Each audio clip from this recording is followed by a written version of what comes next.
In the shadows of history lies one of Antiquity's greatest literary mysteries, prophecies that spoke to emperors and inspired revolutionaries, yet whose true authors remain hidden behind the voice of an ancient oracle. For over 1,000 years, the Sibylline oracles shaped the destiny of 3 civilizations, carrying Jewish hopes through Roman persecution, guiding Christian emperors through divine revelation, and preserving pagan wisdom within sacred texts. These weren't merely predictions, they were weapons of faith disguised as ancient prophecy, revolutionary literature masquerading as timeless wisdom. From Alexandria's Jewish quarters to Constantine's palace, from burning temples to Byzantine libraries, brilliant minds wielded the Sibyl's voice to bridge worlds that seemed destined to remain forever divided. This is the untold story of history's most influential literary deception. Volcanic vapors rise from fissures in the earth above the Bay of Naples, carrying with them voices that will outlive empires and reshape the foundations of Western civilization. The Cumaean cave yawns like a wound in the hillside, its depths echoing with sounds that mortal ears struggle to comprehend, while ancient forces stir beneath limestone foundations that have witnessed the birth of prophecy itself. Here, where sulfur-scented mist mingles with Mediterranean salt air, the Cumaean Sibyl speaks words that will bridge the gap between pagan antiquity and Christian revelation, her voice becoming the template for prophetic authority that transcends cultural boundaries. In the darkness below, the prophetess moves like a shadow given flesh, her bare feet finding purchase on worn stone steps that countless pilgrims have polished smooth through centuries of desperate seeking. Her voice rises from the cavern's depths, sometimes whisper, sometimes shriek, always carrying words that seem torn from tomorrow itself, while echoing truths older than memory. The acoustic properties of this sacred space transform human utterance into something approaching divine music, each syllable bouncing off limestone walls until meaning dissolves into pure sound that penetrates souls more deeply than rational discourse ever could. Deep within these volcanic chambers, where earth's fire meets heaven's inspiration, she enters the sacred frenzy that Greeks call divine madness, and Romans will learn to fear and revere in equal measure. Her body convorts as invisible forces possess her consciousness, transforming a mortal woman into something far more dangerous, a conduit for truths that rulers fear and peasants treasure, a voice that speaks with authority derived from sources beyond human comprehension or control. The hexameter verses that pour from her lips follow patterns older than Homer, their rhythm matching the very heartbeat of creation itself. Through the narrow entrance above, morning light filters down to illuminate scenes that would terrify lesser souls, while inspiring those bold enough to seek wisdom at its source. Laurel leaves carpet the cave floor, their bruised fragrance mixing with incense that burns in bronze tripods stationed at precise intervals around the sacred chamber. The geometry of this space follows principles that architects will not discover for centuries, its proportions creating resonance that amplifies prophecy, while muffling outside interference from a world too crude to understand divine communication. Beyond the immediate chamber, tunnels stretch into hillside depths, where hot springs bubble with waters that taste of metal and mystery, their mineral content speaking of deep earth processes that connect this place to forces operating far beneath the surface of ordinary experience. These natural phenomena convince visitors that divine forces shape this sanctuary according to their own purposes, while the constant low rumble of geological activity provides an undertone that makes every word seem pregnant, with cosmic significance that transcends immediate human concerns. When morning pilgrims gather at the cave mouth, they bring more than mere curiosity. They carry the accumulated weight of human need for certainty in an uncertain world where kings fall and kingdoms crumble, while only divine wisdom endures unchanged. Merchants seeking guidance for distant ventures that might enrich or ruin them, warriors wondering whether tomorrow's battle will bring glory or death, mothers hoping their children will survive plagues that claim neighboring families with seemingly random cruelty. Each question burns with desperation that transforms simple inquiry into spiritual urgency, requiring answers that transcend human calculation. Across the centuries, poets will struggle to capture what happens when divine inspiration meets human limitation, in encounters that challenge every assumption about the relationship between mortal and immortal realms. Heraclitus, the philosophical wanderer from Ephesus, climbs these sacred hills driven by intellectual hunger that compels him to witness prophecy firsthand, rather than accepting second-hand reports that might distort essential truths. His encounter with the prophetess produces words that will echo through generations of philosophical discourse. The Sibyl, with raving mouth, speaks things not to be laughed at, unadorned and unperfumed, yet her voice carries across 1,000 years. Among the visitors who climb these hills seeking wisdom that no human teacher can provide, Heraclitus stands apart for his systematic approach to recording divine utterances while maintaining philosophical rigor that distinguishes authentic revelation from mere enthusiasm or fraud. While others seek personal guidance for immediate concerns, the Ephesian thinker pursues universal principles that might explain how mortal consciousness can channel immortal wisdom without corruption or distortion.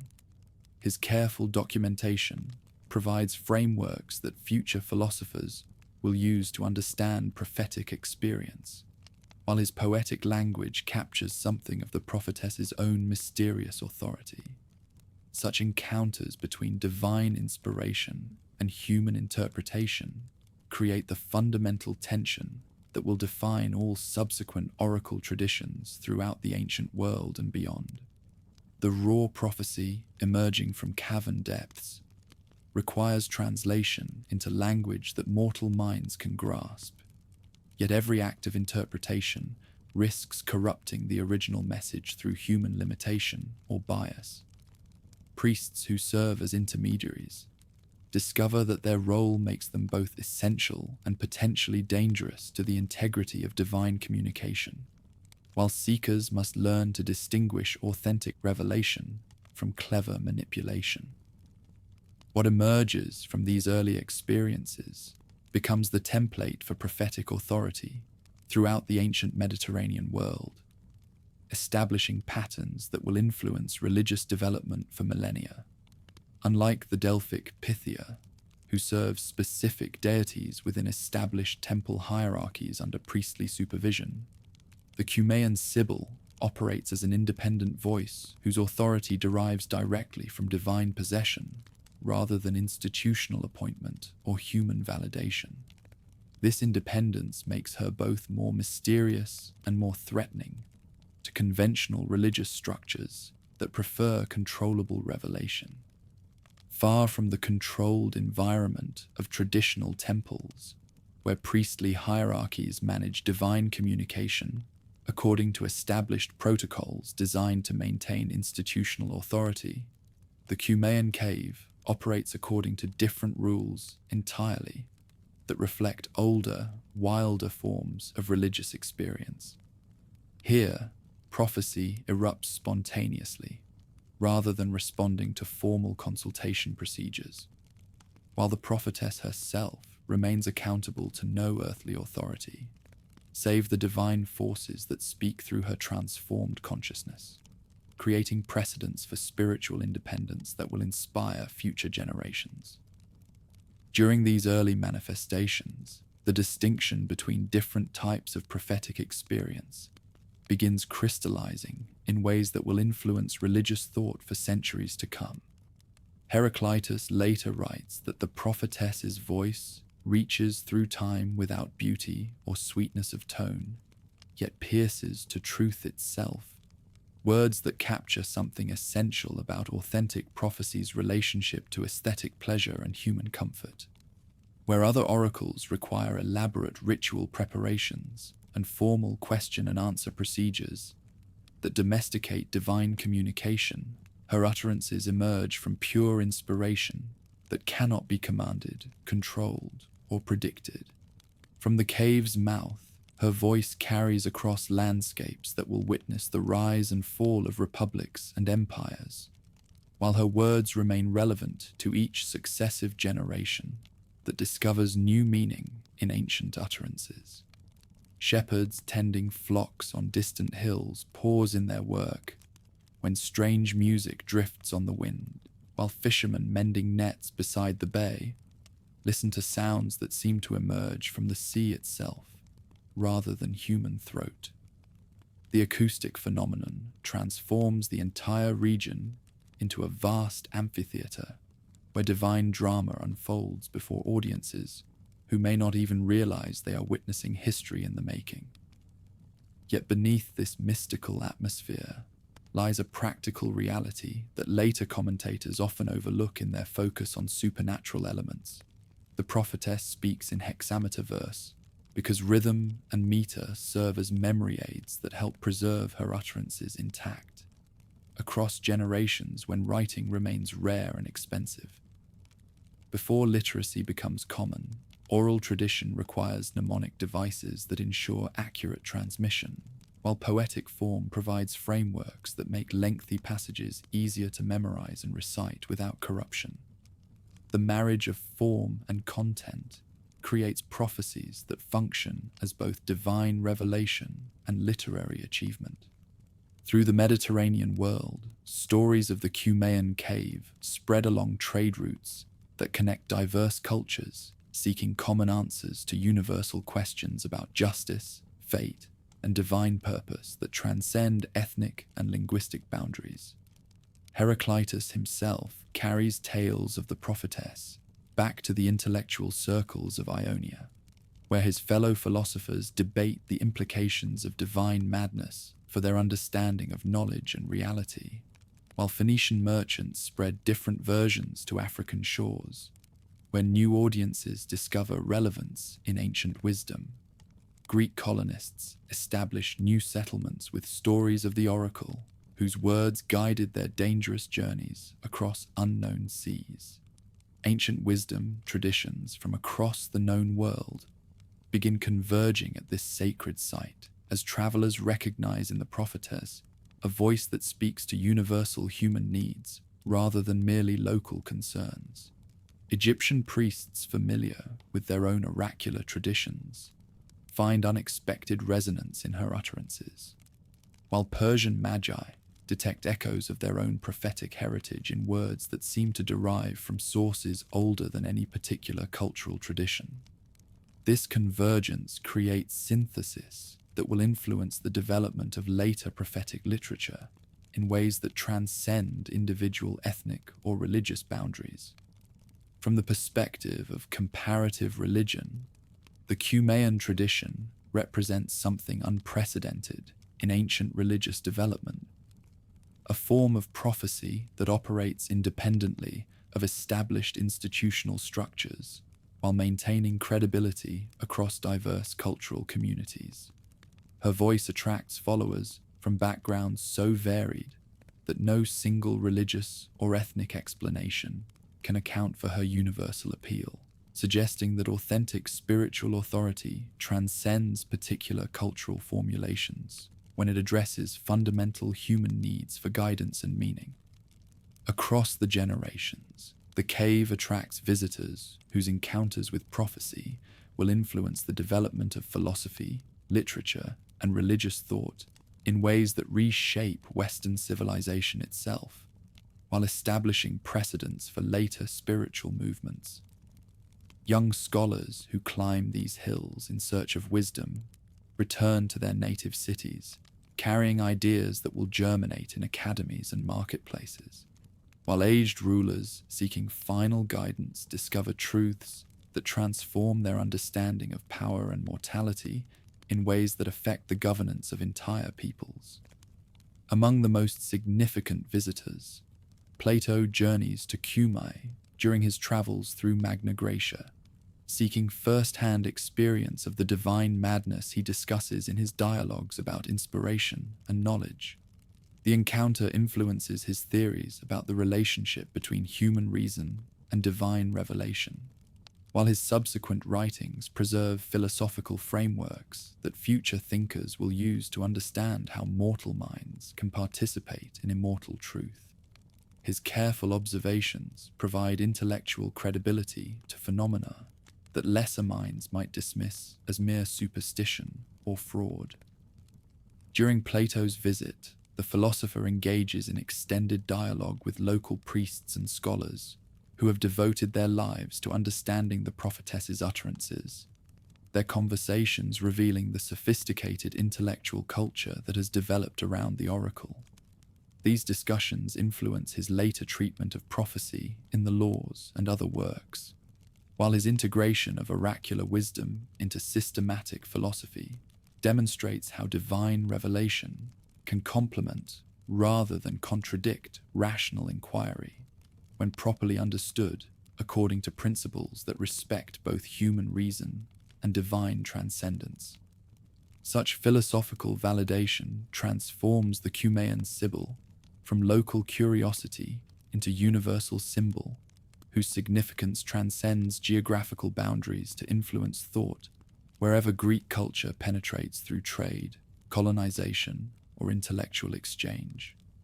The Academy's master returns to Athens, carrying new understanding of how divine inspiration operates within human consciousness, while his students debate implications that will shape theological discussion for centuries to come, as Christianity develops its own approaches to prophetic authority and divine revelation.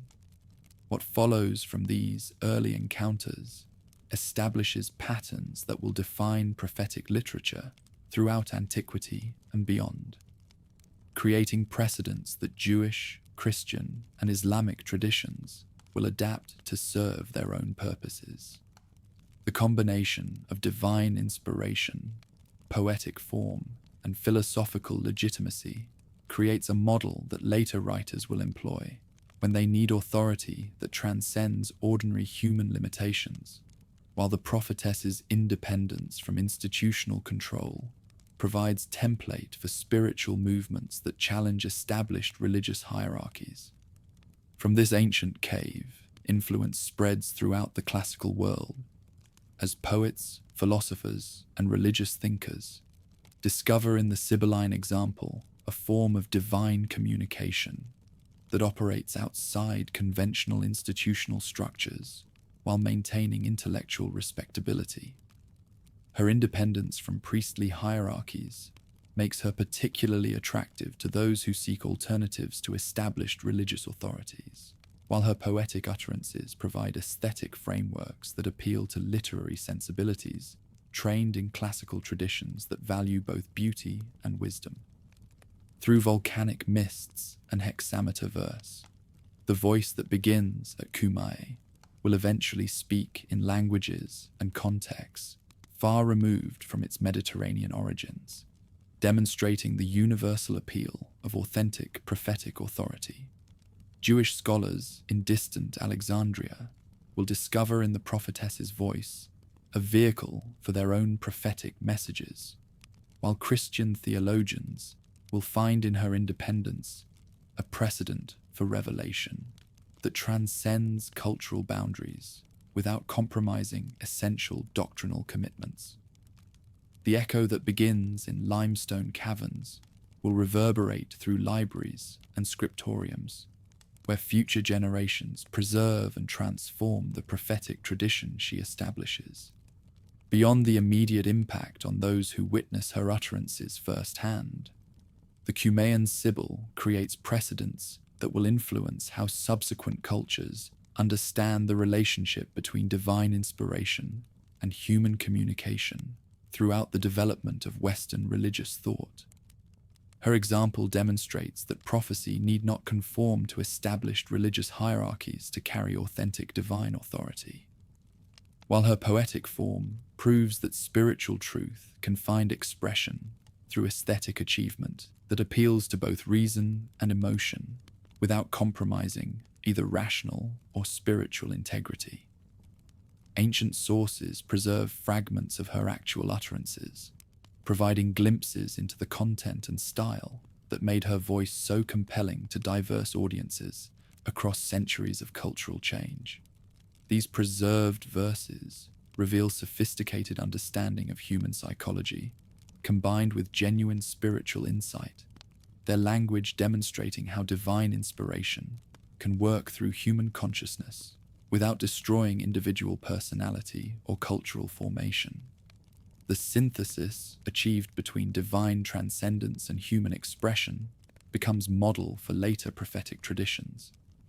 From the practical perspective of religious sociology, the Cumaean tradition demonstrates how spiritual authority can maintain independence from institutional control, while serving community needs that established religious structures might neglect or suppress.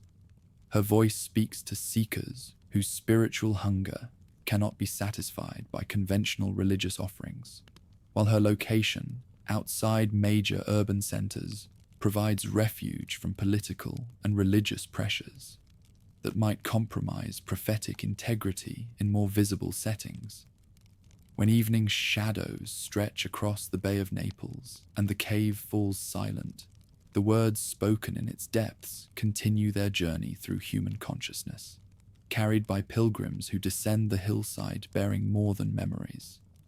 They bear prophecies that will shape decisions in distant councils, influence poets composing epics not yet imagined, and provide frameworks for understanding divine communication that future generations will adapt to serve purposes the ancient prophetess could never have envisioned, yet somehow anticipated in utterances that transcend their immediate historical context.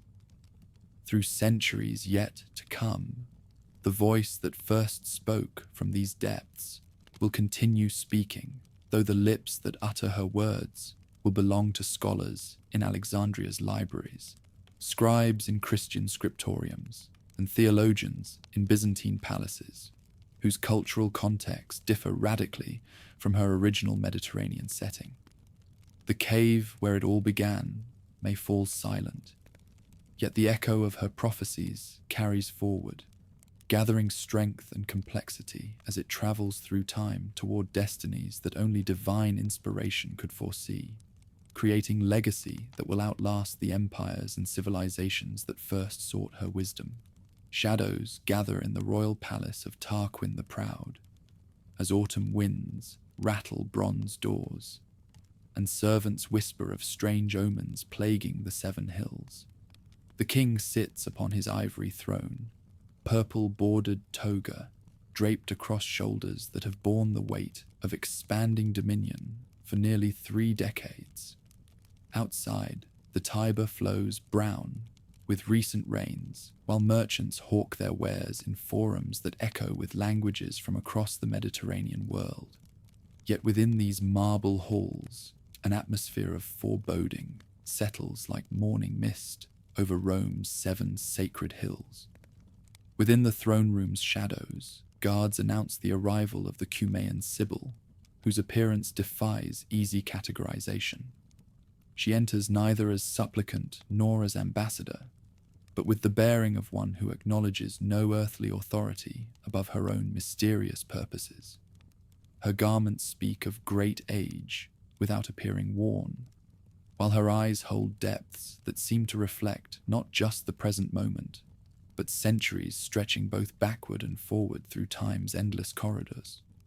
Through the polished marble floors, her bare feet make no sound as she approaches the throne, where Tarquin waits with the mixture of curiosity and wariness that characterizes successful rulers when confronted with the unknown.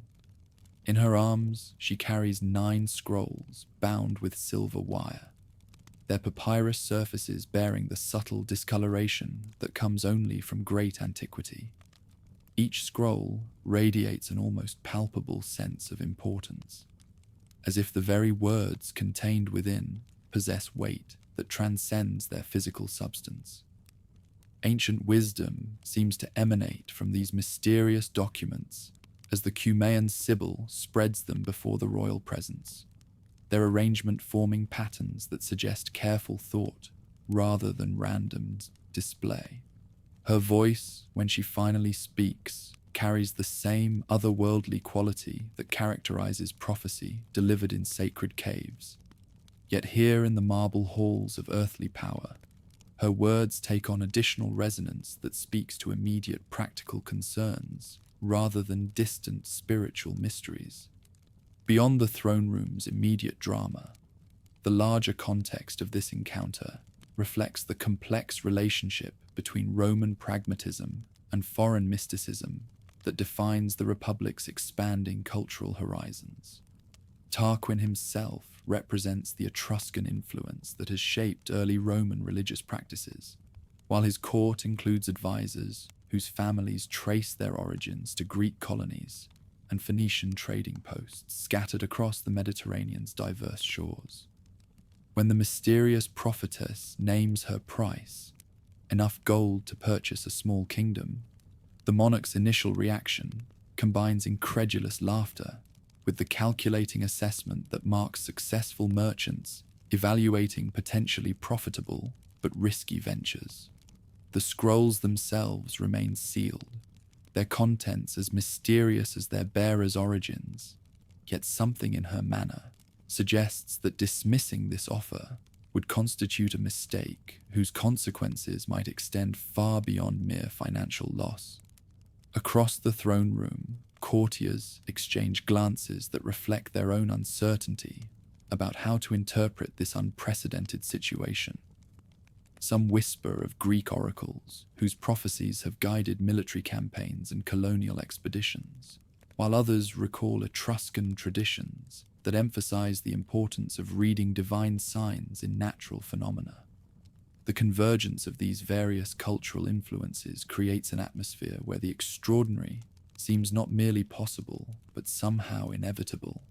Deep within the palace archives, royal scribes maintain records that document Tarquin's previous consultations with various forms of religious authority, from haruspices who read omens in sacrificial entrails to augurs who interpret the flight patterns of sacred birds. These precedents establish frameworks for understanding how divine communication might influence political decision-making. Yet none of the previous encounters approach the scale or mystery of the current situation. Such precedents prove inadequate when the prophetess responds to the king's refusal by calmly taking 3 of the 9 scrolls and casting them into the bronze brazier that provides warmth against autumn's chill. The papyrus catches fire with unusual readiness, flames consuming ancient wisdom as if the words themselves possess some form of concentrated combustibility. The smoke that rises carries scents that seem to blend burning paper with something far more mysterious and significant. What emerges from this dramatic gesture transforms negotiation into something approaching religious experience, as the visitor repeats her original price for the 6 remaining scrolls, without any acknowledgement that their number has decreased. The mathematical impossibility of this proposition, demanding the same payment for fewer goods, violates every principle of commercial logic, yet something in her manner suggests that conventional economic reasoning simply does not apply to transactions involving divine wisdom. From the ashes of the destroyed scrolls, strange patterns emerge that courtiers will later swear formed recognizable symbols before dispersing into formless grey powder. Whether these patterns represent genuine omens or merely the product of overwrought imagination remains unclear, yet their appearance adds an additional layer of mystery to proceedings that already strain the boundaries of ordinary experience. The air itself seems charged with significance that transcends immediate circumstances. During the tense silence that follows, Tarquin's advisors huddle in whispered consultation that reflects their own divided opinions about how to proceed. Some counsel immediate acceptance before additional scrolls meet the same fate as their predecessors, while others argue that yielding to such obvious manipulation would establish dangerous precedents for future negotiations with foreign mystics. The debate reveals fundamental tensions within Roman culture between practical skepticism and religious awe. In the moments before the king reaches his final decision, 3 more scrolls join their companions in the brazier's hungry flames, their destruction accompanied by sounds that seem to combine the crackling of burning papyrus with something approaching musical harmony. The reduction from 9 to 6 to 3 scrolls creates a progression that feels less like random destruction than like some form of carefully orchestrated revelation whose meaning remains tantalizingly out of reach. Yet beneath this theatrical display lies a calculated assessment of Roman psychology that demonstrates sophisticated understanding of how power operates within the Republic's complex political culture. The visitor's willingness to destroy irreplaceable wisdom rather than reduce her asking price appeals to something fundamental in the Roman character. The recognition that truly valuable things cannot be obtained through negotiation, but only through decisive action backed by adequate resources. Through this escalating demonstration, the mysterious woman establishes her authority, not through claims of divine appointment, but through actions that prove her indifference to ordinary human concerns about loss and gain. Her casual destruction of wisdom that might have guided kingdoms reveals either supreme confidence in her remaining resources or complete detachment from worldly considerations that normally govern human behavior.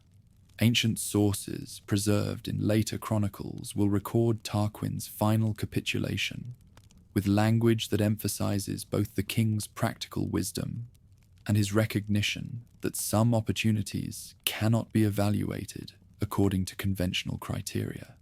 The payment he authorizes, enough gold to fund military campaigns or construct major public works, represents not just a commercial transaction, but an investment in the kind of divine guidance that successful rulers understand may prove more valuable than any earthly treasure.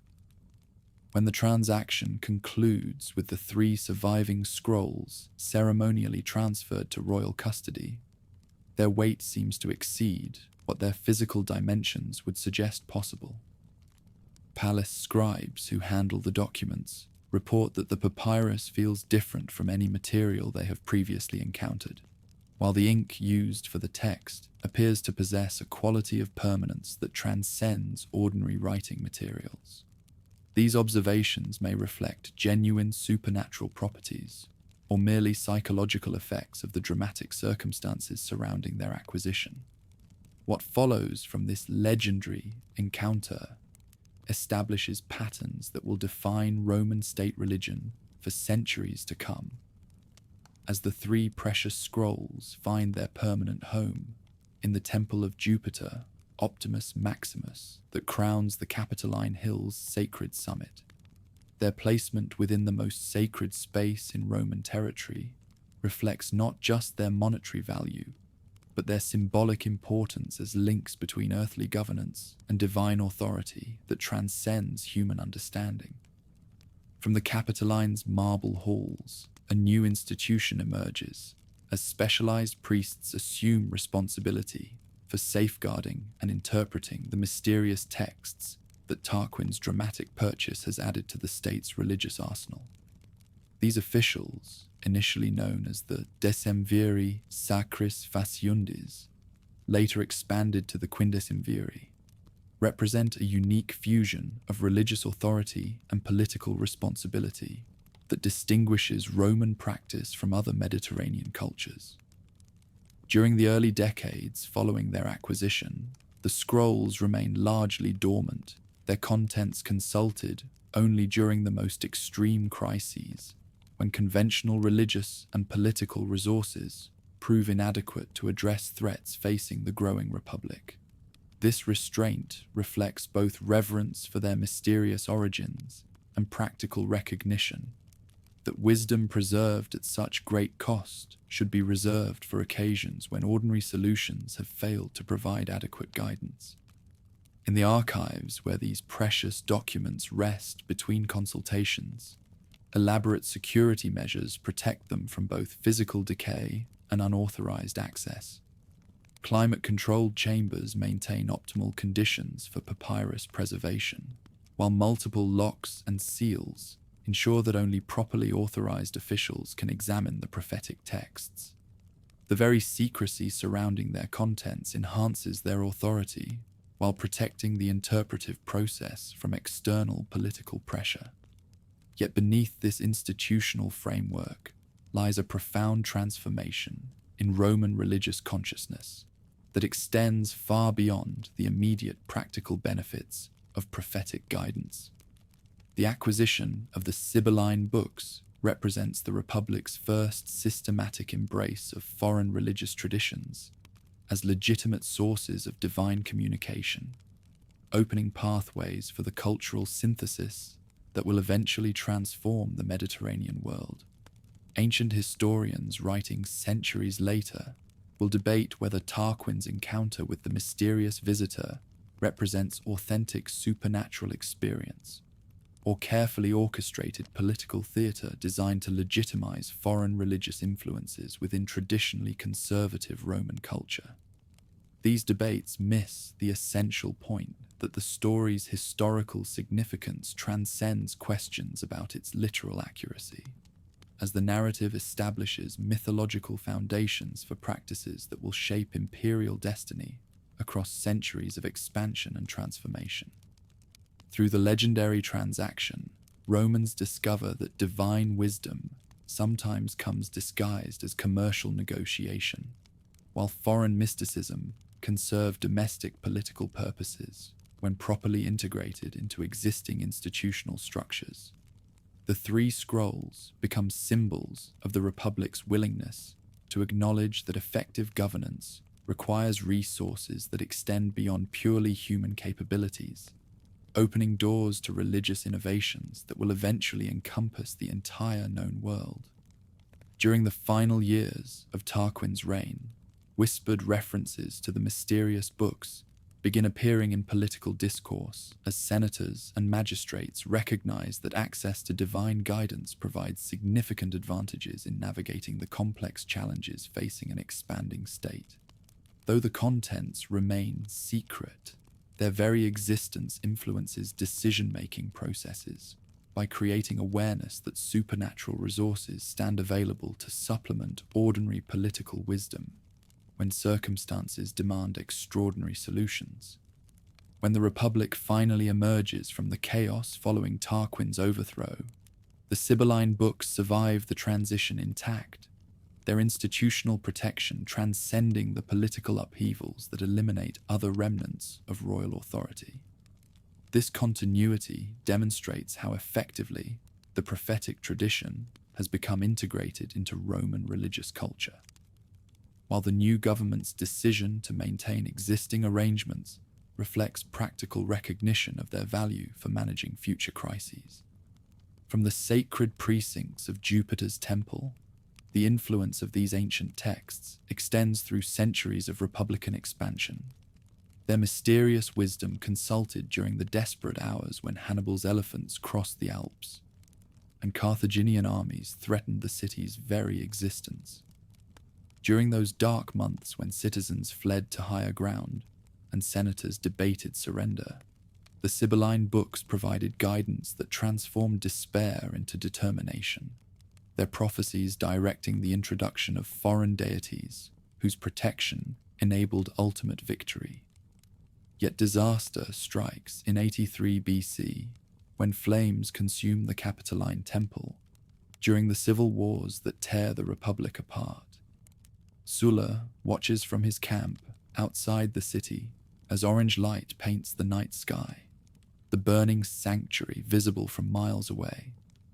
As centuries of accumulated wisdom transforms into smoke and ash, the dictator's face reveals no emotion as reports arrive of the catastrophe, though those who know him recognize the subtle tightening around his eyes that betrays deeper concerns about what such omens might portend for his own ambitions. When morning reveals the full extent of the destruction, priests picking through smoldering ruins discover only fragments of the precious scrolls, their prophetic words reduced to illegible scraps that crumble at the slightest touch. The loss represents more than mere material damage. It severs the spiritual connection between Roman governance and divine guidance that has sustained the Republic through its greatest trials. Citizens gathering in the forum speak in hushed tones of what this catastrophe might signify for their future. Sulla's response demonstrates both his political cunning and his recognition that restored religious authority must support his new constitutional arrangements. He dispatches expeditions throughout the Greek world with instructions to collect any oracular literature that might replace what the flames consumed, while offering substantial rewards to scholars and priests who can provide texts bearing even remote resemblance to authentic Sibylline prophecy. These collection efforts transform his reconstruction project into an international scholarly enterprise. From the libraries of Rhodes and the sanctuaries of Ionia come scrolls whose authenticity remains questionable, yet whose contents serve immediate political needs. Scribes working under the dictator's supervision copy and modify these texts according to criteria that emphasize practical utility over historical accuracy, creating a new collection that bears little resemblance to the originals while serving the same institutional functions. The restored books reflect contemporary political realities rather than ancient wisdom. Through this reconstruction process, the Sibylline tradition undergoes transformation that will influence its future development in ways that extend far beyond immediate Roman concerns. The collection assembled under Sulla's authority includes materials from diverse sources whose varied origins create textual complexity that later scholars will struggle to unravel. Greek philosophical elements mix with Oriental mysteries and Roman political propaganda to produce prophecies that speak simultaneously to multiple audiences. During the final years of Republican government, these reconstituted books provide guidance that helps navigate the complex crises facing a state stretched beyond its original institutional capacity. Yet their effectiveness derives less from prophetic accuracy than from their ability to legitimize decisions that political leaders have already reached through practical calculation. The restoration creates appearance of continuity while accommodating fundamental changes in how divine communication functions within Roman politics. Augustus inherits both the restored books and the institutional framework that Sulla created for managing their interpretation. Yet the first emperor recognizes that symbolic relocation might enhance their authority while serving his own propagandistic purposes. His decision to transfer the collection from Jupiter's rebuilt temple to the newly constructed shrine of Apollo Palatinus represents more than mere administrative convenience. It signals the transformation of religious practices to serve imperial rather than republican objectives. From their new home, beside the imperial residence, the Sibylline books continue fulfilling their traditional role while adapting to changed political circumstances that require different forms of legitimation. The priests who serve as interpreters discover that imperial consultation follows different patterns than republican practice, with emperors seeking confirmation of predetermined policies rather than genuine guidance about uncertain futures. The prophetic tradition survives by accommodating itself to new masters whose needs differ substantially from their predecessors. The bronze doors of the Palatine still stand, holding in the resonance of that storied moment between Tarquin and the Sibyl, though today the voice that carries forward serves ends far from the divine counsel once delivered to Rome. In marble halls where emperors receive tribute and courtiers compete for favor, the memory of 9 scrolls serves as reminder that some forms of authority transcend immediate political arrangements while adapting to serve whatever purposes each generation requires. Lamplight flickers across papyrus sheets in Alexandria's Jewish quarter as scholars gather around wooden tables laden with scrolls, whose contents will reshape prophetic tradition for millennia to come. The autumn of 1400 BC brings unseasonable warmth to the Nile Delta. Yet within these lamp-lit chambers, intellectual fires burn with intensity that rivals the Egyptian sun. Here, where Greek learning meets Hebrew wisdom under Ptolemaic patronage, Jewish scribes discover a voice that will carry their message to audiences who would never accept prophecy from obviously Hebrew lips. Within these scribal workshops, the Sibylline oracles take shape through processes that blend religious conviction with literary sophistication in ways that anticipate later Christian apologetic strategies. The decision to adopt the ancient prophetess's voice represents more than mere convenience. It embodies recognition that pagan authority can legitimize Jewish truth when direct proclamation would encounter insurmountable resistance. These Alexandrian scholars understand that their Gentile neighbors will hear wisdom from the Cumaean Sibyl that they would reject if attributed to Hebrew prophets. Through the narrow streets where Greek merchants haggle with Egyptian craftsmen and Jewish philosophers debate with Stoic teachers, cultural synthesis creates intellectual conditions that make such literary innovation both possible and necessary.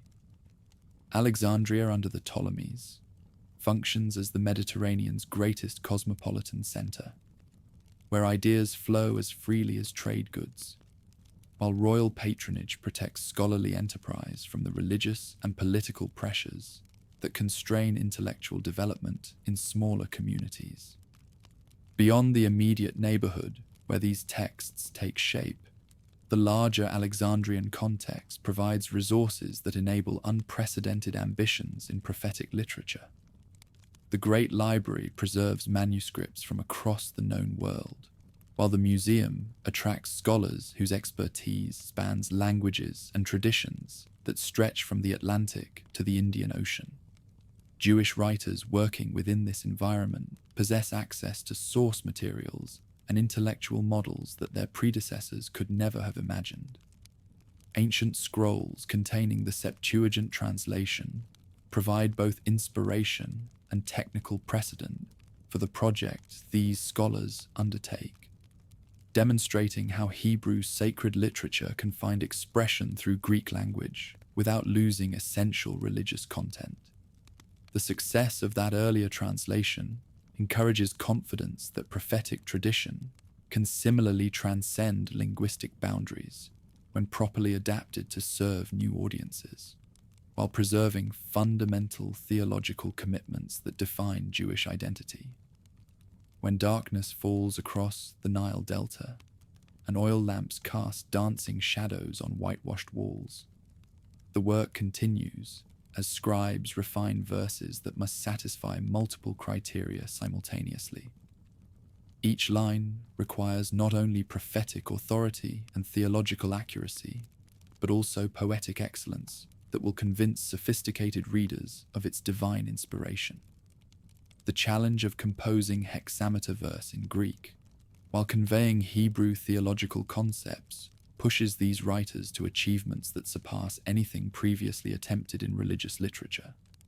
Across centuries of prophetic tradition, no previous effort has approached the ambition that drives these Alexandrian compositions, as writers attempt to create texts that will speak simultaneously to Jewish and Gentile audiences, while maintaining authentic spiritual authority. The technical demands alone would challenge the finest poets, yet these scribes must also ensure that their verses carry theological weight, sufficient to guide religious and political decisions across diverse communities scattered throughout the Mediterranean world. Deep within the textual strategies these scholars employ, sophisticated understanding of pagan religious psychology enables them to craft prophecies that appeal to Gentile expectations while advancing distinctly Jewish theological agendas. Their Sibyl speaks of monotheism in language that echoes Greek philosophical discourse, while her condemnations of idolatry employ imagery that resonates with popular skepticism about traditional religious practices without directly challenging beliefs that readers consider fundamental to their cultural identity. Such literary innovation requires intimate familiarity with both Jewish theological tradition and Greek literary convention, knowledge that only Alexandria's unique intellectual environment could provide. These scholars represent the first generation of Jews who possess sufficient mastery of Hellenistic culture to undertake synthesis on this scale, while their religious commitment ensures that accommodation never compromises essential theological principles that distinguish Jewish monotheism from pagan polytheism. What emerges from their labors establishes new possibilities for religious communication that transcend traditional boundaries between communities while maintaining distinct theological identities. Book 3 of the Sibylline oracles, composed during this creative burst of the mid-2nd century BC, demonstrates how prophetic authority can bridge cultural divides when literary sophistication serves authentic spiritual conviction rather than mere intellectual display or political manipulation. From these Alexandrian workshops, influence radiates outward through trading networks and scholarly correspondence that connect the Egyptian capital with Jewish communities scattered across the Mediterranean basin.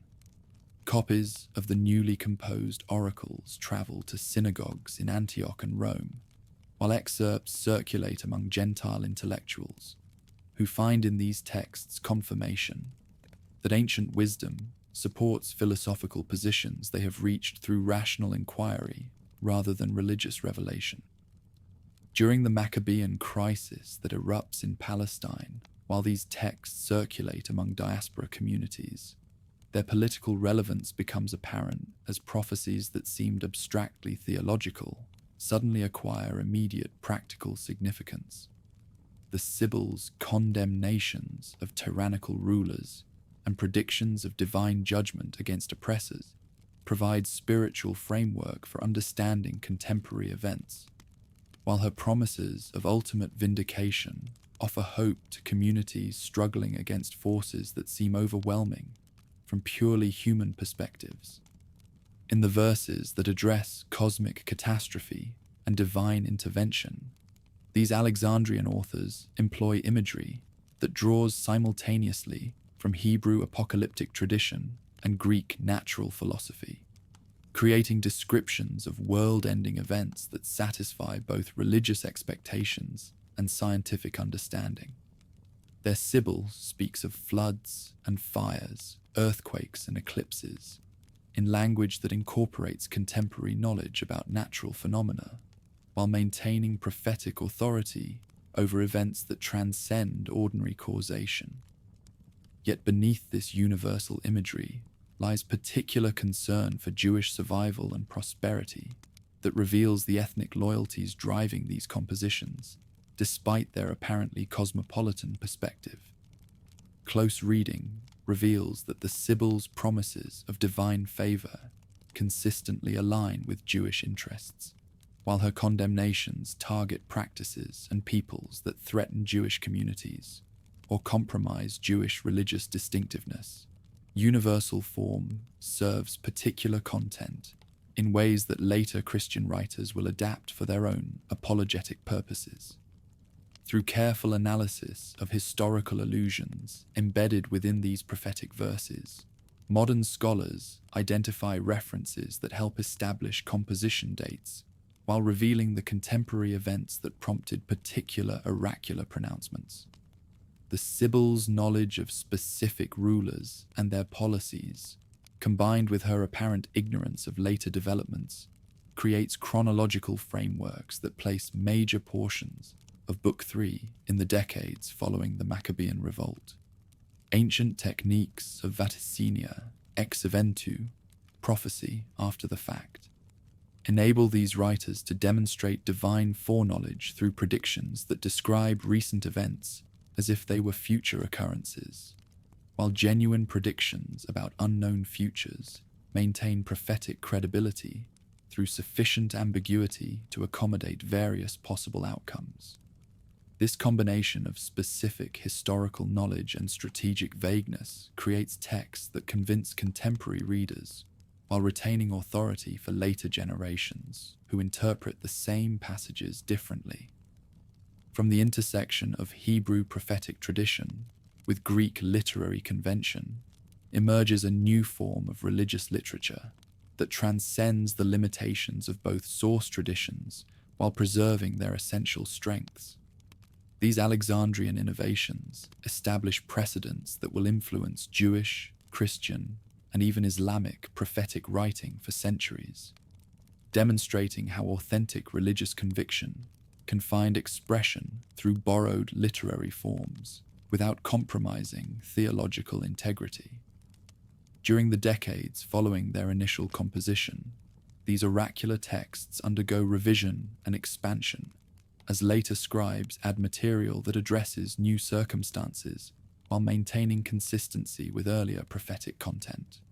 The process resembles the growth of biblical literature itself, as successive generations contribute to developing traditions while respecting the authority of previous contributions that have achieved canonical status within their respective communities. In the workshops where these revisions take place, scholars debate questions that anticipate later theological controversies about the relationship between divine inspiration and human authorship in prophetic literature. Their practical solutions create textual layering that enables multiple interpretive approaches while maintaining overall coherence, demonstrating how religious literature can accommodate diverse perspectives without losing essential unity of purpose or message. Yet beyond immediate practical concerns lies broader cultural significance that extends far beyond Jewish community boundaries, as these texts demonstrate how minority religious traditions can engage majority cultures through literary strategies that advance particular theological agendas while appealing to universal human concerns. The success of the Sibylline oracles in reaching Gentile audiences establishes precedents that later Christian missionaries will employ in their own efforts to transcend ethnic and cultural boundaries. Through the Egyptian capital's intellectual networks, influence from these pioneering efforts spreads to other centers, where Jewish communities experiment with similar strategies for engaging Gentile neighbors while maintaining religious distinctiveness. Antioch and Rome developed their own traditions of apologetic literature, while scholars in Palestine debate whether such accommodation serves authentic religious purposes or compromises essential principles that distinguish Jewish truth from pagan error. Ancient debates about these texts' legitimacy reveal tensions within Jewish communities about the appropriate relationship between religious tradition and cultural adaptation that will continue influencing Jewish intellectual development throughout the diaspora period. Conservative voices argue that authentic prophecy requires traditional Hebrew forms and direct attribution to recognized prophetic figures, while more progressive scholars defend innovation as necessary for maintaining religious relevance in changing cultural circumstances. When evening shadows stretch across the Nile Delta and scribes finally set aside their pens, the work they have accomplished represents more than literary achievement. It embodies successful demonstration that religious truth can transcend cultural boundaries when properly adapted to serve new audiences while preserving essential theological content. Their Sibyl speaks with authentic prophetic authority because her human authors possess genuine religious conviction that transforms borrowed literary conventions into vehicles for divine communication. From these lamp-lit chambers where Jewish scholars labored to give voice to ancient prophecy through pagan literary forms, influence extends through centuries and across continents as later religious communities discover in the Sibylline model strategies for communicating their own truths to audiences who might otherwise remain beyond their reach. The synthesis achieved in 2nd century Alexandria establishes patterns that will shape religious literature throughout the ancient world and beyond. By way of papyrus and precise phrasing, through the fusion of Hebrew faith and Greek form, these Alexandrian writers shape a religious literature unlike any before. Prophetic voices unbound by ethnicity, yet anchored in deep theology, where the old speaks freshly and inspiration finds purpose beyond intellectual flourish. In their achievement lies demonstration that religious truth possesses sufficient inherent power to adapt itself to any cultural context while retaining essential identity and transformative potential. Flames consume the temple's cedar beams as Titus watches from his command post on the Mount of Olives, the Roman general's weathered face illuminated by firelight that transforms night into hellish day across Jerusalem's ancient stones. The summer of 70 AD burns with more than natural heat as centuries of accumulated sanctity dissolve into smoke and ash, while within the collapsing sanctuary, priests continue their sacred duties until falling masonry silences their voices forever. The air tastes of burning incense mixed with blood, while screams echo from the lower city, where legionaries hunt survivors through streets their ancestors had walked for 1,000 years. Within the temple's inner courts, where only the holiest men had dared to tread, Roman soldiers now trample sacred vessels beneath hobnailed boots, while their officers debate which treasures merit transport to triumphal processions that will celebrate this victory in distant forums. The golden menorah catches firelight as legionaries struggle to lift its weight, their rough hands desecrating symbols that had focused Jewish worship since Solomon's time. Around them, scrolls that preserve centuries of religious learning crackle in flames that care nothing for the wisdom they consume. Through the smoke that rises like incense from a burnt offering, too terrible to contemplate, survivors flee through hidden passages that their forefathers carved during earlier sieges, carrying whatever remnants of their shattered world they can salvage from destruction that seems to herald the end of divine covenant itself. Among these refugees, scribes clutch precious manuscripts while seeking routes through Roman lines that might preserve their literary treasures for future generations, who will need to understand what these catastrophic events signify in the larger pattern of divine history. Beyond the immediate horror of urban destruction lies the broader question that torments Jewish communities scattered across the Mediterranean: how to interpret catastrophe that seems to contradict fundamental assumptions about divine protection for the chosen people and their sacred center. In synagogues from Antioch to Rome, congregations gather to debate whether the temple's fall represents temporary divine displeasure or permanent rejection of the covenant that has defined Jewish identity since Abraham's time, while their leaders struggle to provide guidance that will enable survival through circumstances unprecedented since Babylonian exile. Ancient prophecies preserved in existing Sibylline collections suddenly acquire terrible contemporary relevance as predictions of divine judgment transform from abstract theological concepts into immediate physical reality. The prophetess's warnings about kingdoms that oppress the righteous seem to describe Roman legions, while her promises of ultimate vindication offer hope to communities whose faith staggers under the weight of present disaster. In Alexandria's Jewish quarter, scholars gather around tables laden with scrolls, whose contents now read like contemporary journalism rather than ancient history. When morning reveals the full extent of destruction wrought by Roman efficiency, combined with Jewish desperation. Survivors picking through rubble discover that more than buildings have been destroyed.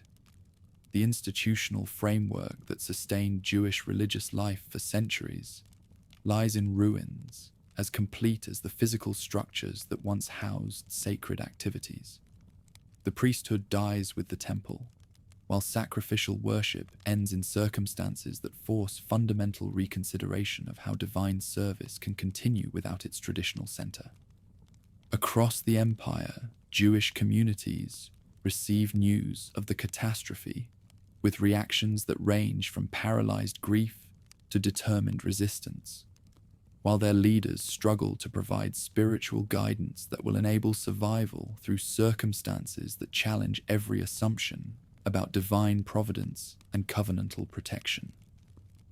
Unlike the Babylonian exile, which had preserved hope for eventual restoration under legitimate rulers, the current disaster unfolds within an imperial context that offers no realistic prospect for return to traditional arrangements that defined Jewish religious life around temple worship.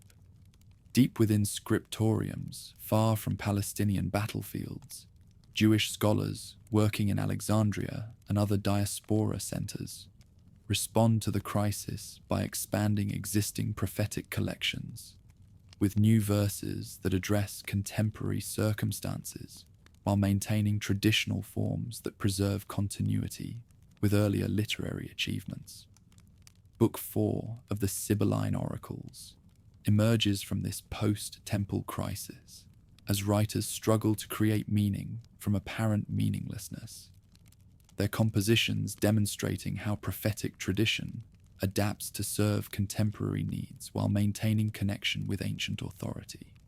Such literary responses reveal sophisticated understanding of how prophecy functions within communities facing existential threats, as writers employ the Sibyl's voice to provide frameworks for interpreting catastrophe that transcend merely political or military analysis.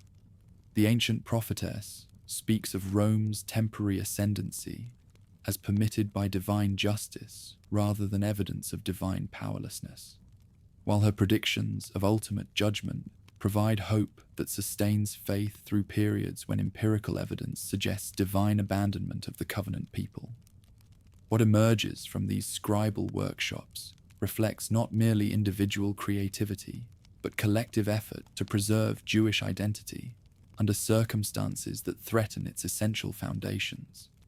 The oracles composed during this period address specific contemporary concerns: Roman oppression, temple destruction, diaspora survival, while employing universal language that will enable future generations to find relevant guidance regardless of their particular historical circumstances. The Sibyl's voice provides continuity between past and present that enables Jewish communities to understand current suffering as part of larger divine plan.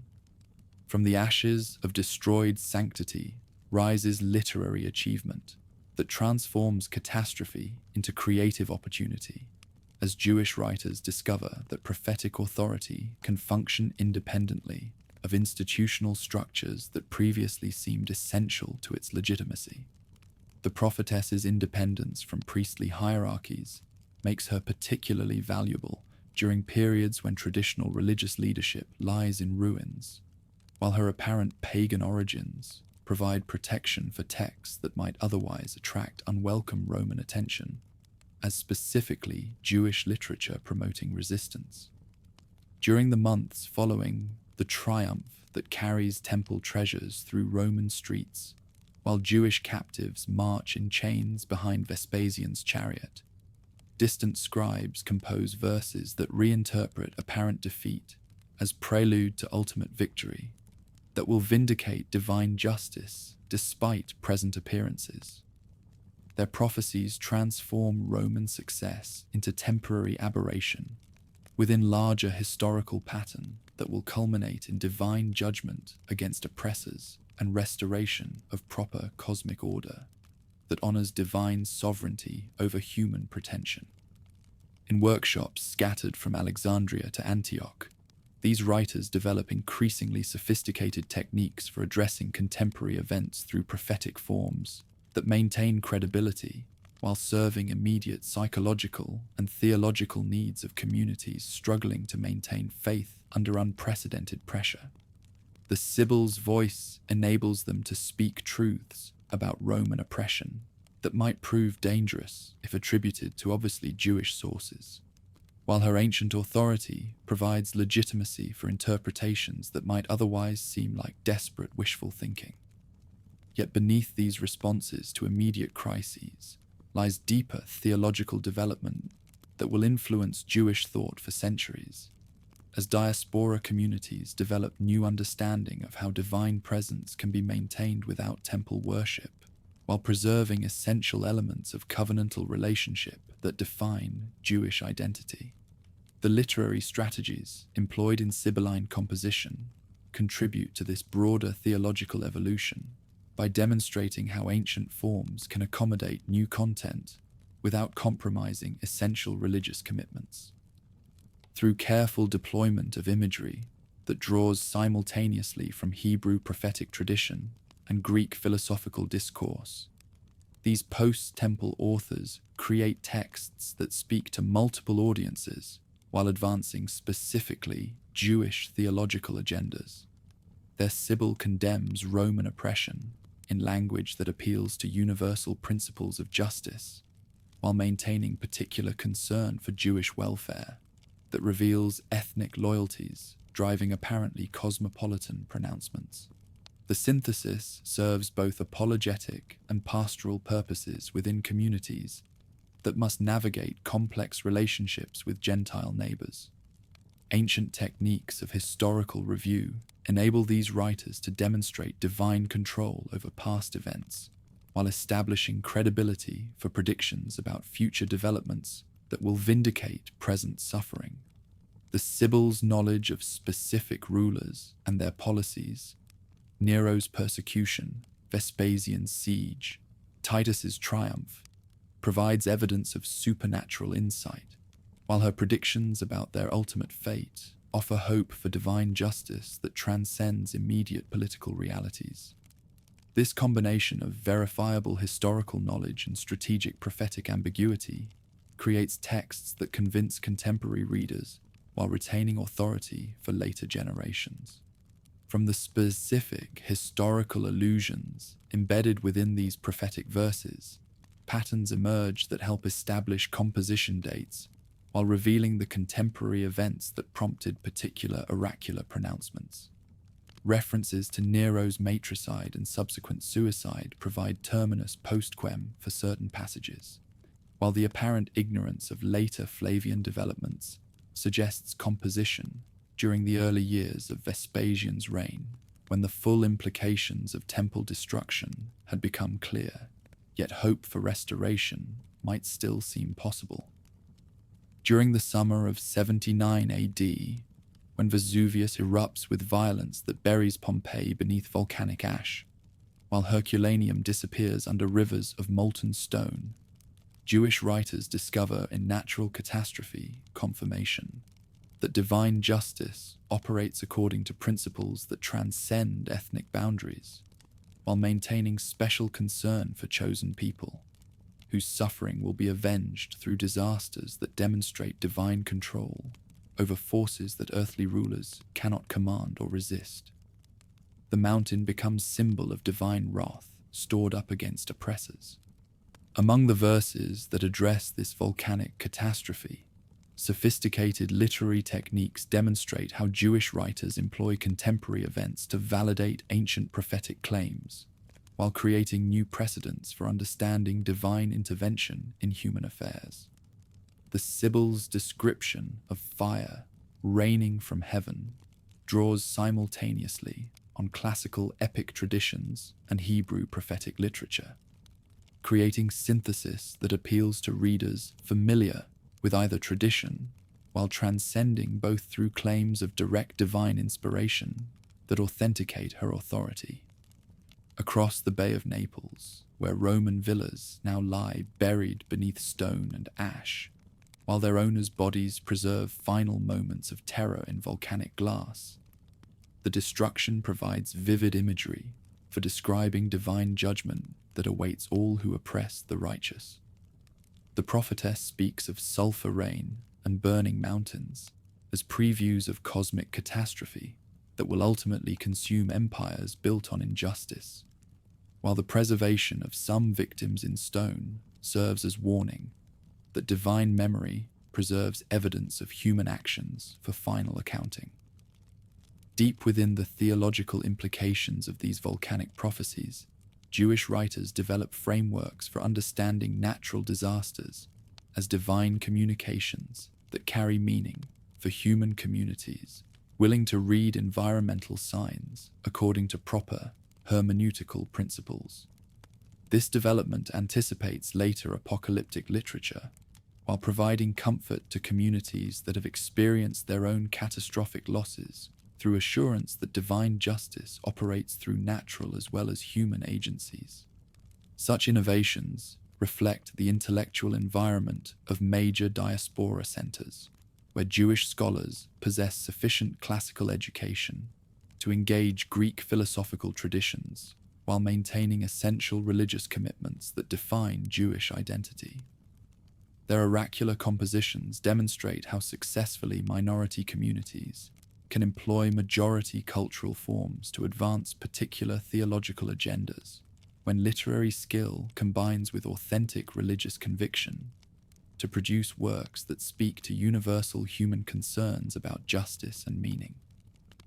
When the brutal suppression of Bar Kokhba's revolt under Hadrian transforms hope into final despair, Jewish communities face systematic persecution that threatens their very survival as identifiable religious groups within the imperial framework.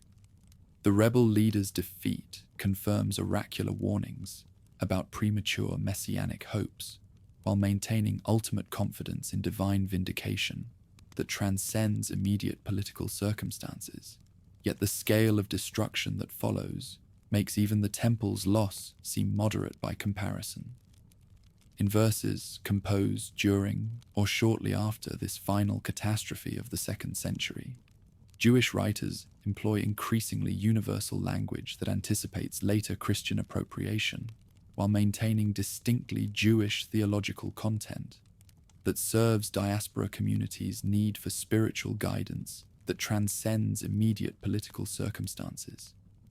The Sibyl's voice evolves to address not merely Jewish concerns, but universal human questions about justice, suffering, and divine purpose that appeal to broader audiences, while preserving particular commitments that distinguish Jewish faith. From Alexandria's scriptoriums, where Jewish scholars continue their literary work despite Palestinian disasters, new oracular material spreads through diaspora networks that connect surviving communities across the Mediterranean basin. These texts provide spiritual resources that enable continued Jewish identity, despite loss of traditional institutional frameworks, while their apparent pagan authorship offers protection during periods when specifically Jewish literature might attract unwelcome attention from authorities suspicious of seditious content. Yet beneath this universalizing tendency lies continued particular concern for Jewish welfare that reveals the ethnic loyalties driving these compositions despite their apparent appeal to all humanity. Close analysis reveals that the Sibyl's promises consistently favor outcomes that serve Jewish interests, while her condemnations target forces that threaten Jewish survival or religious distinctiveness. Universal form serves particular content in ways that enable survival through concealment of specifically Jewish hopes within apparently cosmopolitan frameworks. Through the decades following Palestinian disasters, Sibylline literature develops increasingly sophisticated theological frameworks for understanding how divine justice operates within historical processes that often seem to contradict simple notions of immediate reward and punishment. These developments anticipate later Christian theology, while maintaining distinctly Jewish perspectives on covenant, law, and eschatological hope that distinguish them from their eventual Christian appropriations, demonstrating how authentic religious traditions adapt to changing circumstances while preserving essential identity. Ancient Stoic philosophical elements begin infiltrating Jewish prophetic literature during this period, as diaspora communities encounter Greek intellectual traditions that offer alternative frameworks for understanding divine governance of human affairs. The Sibyl's voice incorporates these influences while maintaining essential Jewish theological commitments, creating synthesis that enriches prophetic tradition without compromising its fundamental character or abandoning particular commitments that define covenantal relationship with the God of Israel. From these traumatic centuries, when Jewish communities learn to survive without temple, without homeland, without political independence, emerges literary tradition that preserves essential religious identity while adapting to circumstances that would have destroyed communities lacking such spiritual resources. The Sibylline oracles become part of this survival strategy, their prophetic authority providing frameworks for understanding suffering that transcend immediate circumstances, while maintaining hope for ultimate vindication that sustains faith through the darkest periods of diaspora existence. With prophetic insight and poetic craft, these writers use ancient frameworks to meet the demands of their time, reaching across cultural lines while holding firm to sacred truths, proving that conviction can adapt without losing its soul. In their achievement lies testament to the creative power that emerges when genuine faith encounters literary sophistication in service of communities whose very existence depends upon maintaining identity through transformation that honors both tradition and innovation. Imperial footsteps echo through marble corridors, where Christian bishops now walk beside pagan senators in an alliance that reshapes the foundations of Roman civilization, while Constantine strides toward his private study, where ancient prophecies await interpretation that will transform military victory into divine vindication. The year 312 has witnessed revolution disguised as conquest, as the emperor's conversion at the Milvian Bridge opens pathways for Christian scholars to discover in Sibylline, versus confirmation that providence guided recent events according to patterns established before time began. Within the palace chambers, where discussions of policy blend with theological debate, Bishop Lactantius spreads ancient scrolls across polished tables, while explaining how pagan oracles had foretold the triumph that brought their imperial patron to supreme power through divine favor rather than mere military excellence.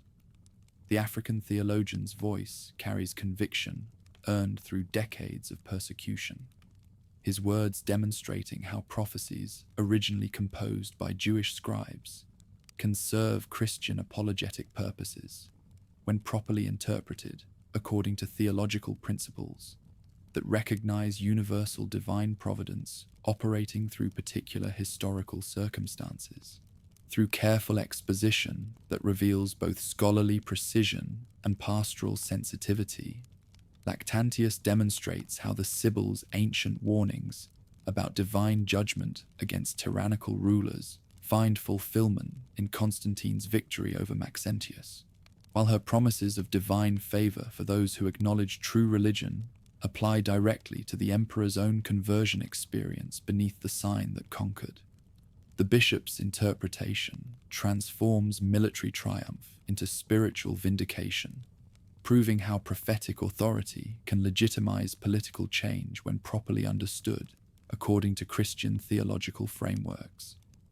Beyond the immediate political applications that attract imperial attention, Lactantius recognizes broader apologetic potential in Sibylline literature for addressing intellectual objections that sophisticated pagans raise against Christian truth, claims throughout the empire.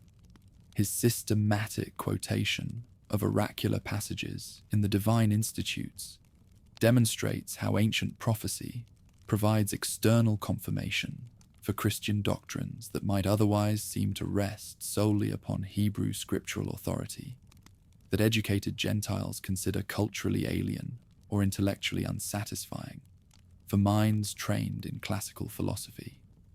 Ancient verses speaking of divine incarnation, virgin birth, crucifixion, and resurrection acquire new interpretive contexts as Christian scholars discover in Sibylline prophecy sources that predate the gospel narratives while confirming their essential historical and theological accuracy.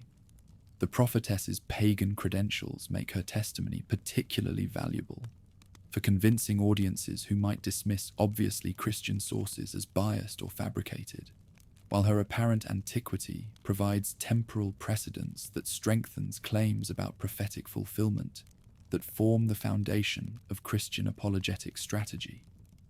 When dawn breaks over the newly Christian empire, and scribes working in ecclesiastical scriptoriums begin composing additional Sibylline material that speaks more directly to contemporary theological concerns, they maintain literary continuity with earlier Jewish compositions, while adapting ancient forms to serve specifically Christian purposes. Books 6, 7, and 8 emerge from this creative period as writers discover that the ancient prophetess's voice can accommodate explicitly Christian content without losing the authority that derived from her supposed pagan origins and great antiquity. Across monastic libraries, where Christian scholars preserve both scriptural and extra-scriptural literature, the integration of Sibylline material into broader apologetic frameworks demonstrates how successfully the early church adapts existing literary traditions to serve evangelical purposes. Copyists working by candlelight transcribe oracular verses alongside patristic commentaries that explain their Christian significance, creating manuscript collections that will influence theological development for centuries beyond their immediate historical circumstances, while preserving ancient wisdom for future generations. Deep within theological academies, where future bishops receive their intellectual formation, study of Sibylline prophecy becomes standard preparation for apologetic ministry among educated pagan populations who require rational demonstration rather than simple proclamation of Christian truth. Students learn to deploy oracular quotations strategically within broader argumentative frameworks that establish Christianity's intellectual respectability while appealing to spiritual hunger that philosophical speculation alone cannot satisfy among souls seeking ultimate meaning and divine guidance. Such educational practices reflect broader transformation in Christian missionary strategy as the faith moves beyond its original Jewish and working-class constituencies to engage the educated elite whose conversion becomes essential for institutional success within Roman imperial structures. The Sibyl's voice provides cultural bridge that enables this social expansion by offering prophetic authority that sophisticated audiences can accept without abandoning their intellectual dignity or cultural identity, demonstrating how divine truth transcends ethnic and social boundaries. What emerges from this strategic appropriation extends far beyond mere tactical advantage to encompass fundamental reconceptualization of how divine revelation operates within human history to prepare all nations for salvation in the universal Redeemer. Christian theologians develop new understanding of prophetic inspiration that encompasses both Hebrew and pagan sources, while maintaining essential distinction between canonical scripture and supplementary testimony that confirms rather than replaces biblical authority as the foundation of authentic Christian doctrine. From these theological innovations comes Augustine's influential treatment of Sibylline prophecy in the City of God, where the great African theologian demonstrates how pagan oracles serve divine purposes by preparing Gentile minds for Christian truth, while providing additional confirmation for doctrines that find their primary expression in Hebrew scriptural sources. His careful analysis establishes interpretive principles that will guide Christian use of non-canonical prophetic literature throughout the medieval period, while protecting biblical authority from contamination by questionable sources. During Augustine's exposition of the Sibyls' significance, particular attention focuses on verses that seem to predict specific details of Christ's earthly ministry, with accuracy that suggests genuine divine inspiration despite their non-Hebrew origins. The theologian's explanation of how God can speak through pagan prophets without compromising biblical authority creates theological frameworks that enable continued Christian use of oracular material, while maintaining proper hierarchical relationship between canonical and extra-canonical sources that distinguish essential revelation from supplementary testimony. In the African bishop's sophisticated analysis, the ancient prophetess becomes herald of universal salvation that transcends ethnic boundaries while maintaining particular focus on the covenant people, through whom divine purposes find ultimate fulfillment. Her prophecies support Christian claims about the universality of divine grace, while demonstrating how providence operates through multiple channels to accomplish purposes that encompass all humanity within the redemptive plan that centers on the incarnate Word, but extends to embrace every nation and tongue. Yet beneath this apparent universalism lies more complex negotiation between Christian inclusivity and Jewish particularity that will influence theological development in ways that extend far beyond immediate apologetic concerns. The Sibyl's testimony supports Christian claims about universal salvation, while raising questions about the relationship between natural revelation, available to all humanity, and special revelation granted specifically to the Hebrew people through their covenant relationship with the God who became flesh. Through careful theological analysis that respects both philosophical rigor and scriptural authority, Christian scholars develop doctrinal frameworks that accommodate both universal and particular elements within divine revelation, while maintaining essential Christian claims about the uniqueness of Christ's role in salvation history. The Sibyl's prophecies support these theological developments by providing evidence that divine providence operates through non-Hebrew sources, while directing all prophetic testimony toward its ultimate fulfillment in Christian dispensation that completes rather than replaces earlier revelations.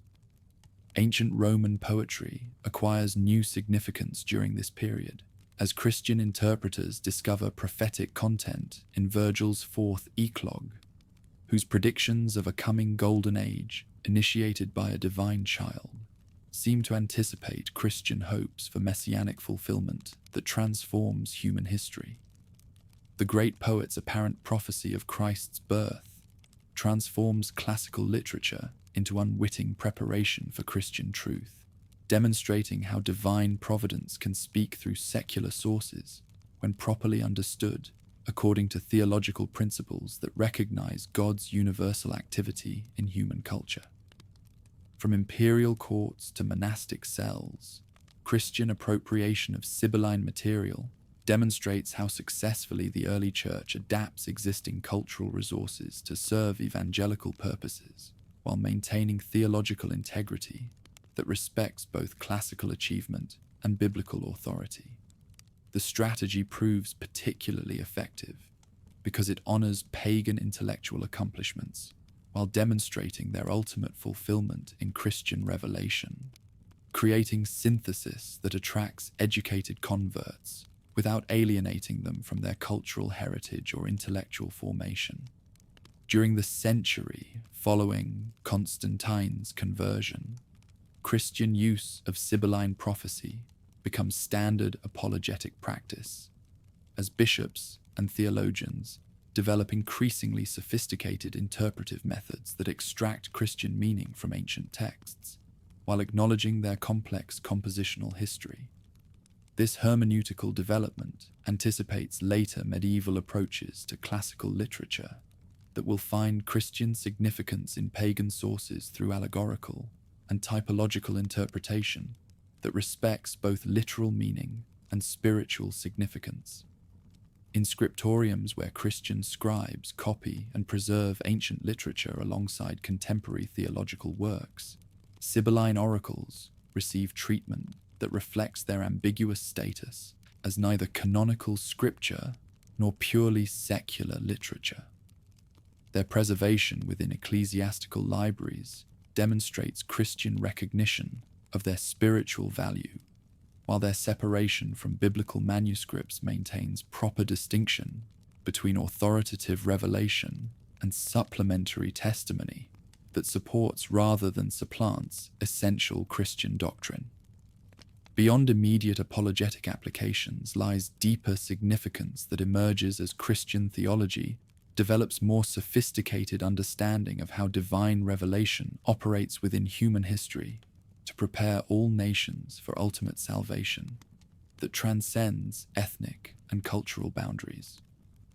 The Sibyl's witness supports theological developments that will culminate in medieval syntheses of natural and revealed theology, while providing precedents for Renaissance humanist appreciation of pagan wisdom as preparation for Christian truth that fulfills rather than destroys classical achievement. Among the artistic innovations that accompany this theological development, Christian communities begin incorporating Sibylline figures into visual programs that present salvation history as cosmic drama involving all humanity, rather than merely Jewish narrative leading to Christian fulfillment. Cathedral sculptors carve Sibyls alongside Hebrew prophets in programs that demonstrate Christianity's universal scope, while honoring particular traditions through which divine revelation has operated throughout human history, to prepare for ultimate fulfillment in the incarnate Word. From the magnificent cathedrals rising across the Christian empire to the humble parish churches where ordinary believers encounter artistic representations of divine truth, Sibylline imagery becomes standard element in visual theology that teaches through beauty what textual instruction might struggle to convey to populations whose literacy levels prevent direct engagement with sophisticated theological arguments. These artistic developments ensure that Sibylline influence extends far beyond scholarly circles to encompass broader populations whose spiritual formation depends upon multiple forms of religious communication. Through these visual representations, the ancient prophetess becomes accessible to popular religious consciousness in ways that purely textual preservation could never achieve, demonstrating how successfully artistic culture can serve theological education when properly integrated with orthodox doctrinal frameworks. Her inclusion among the witnesses to divine truth reflects Christianity's confidence in its ability to embrace, rather than merely tolerate, the best achievements of classical civilization, while maintaining essential commitments that distinguish Christian faith from pagan philosophy. When papal authority begins developing systematic approaches to doctrinal questions that will define orthodox Christian teaching for centuries, Sibylline prophecy provides supporting evidence for central theological claims, while demonstrating how divine revelation transcends particular cultural expressions to encompass universal human seeking after ultimate truth.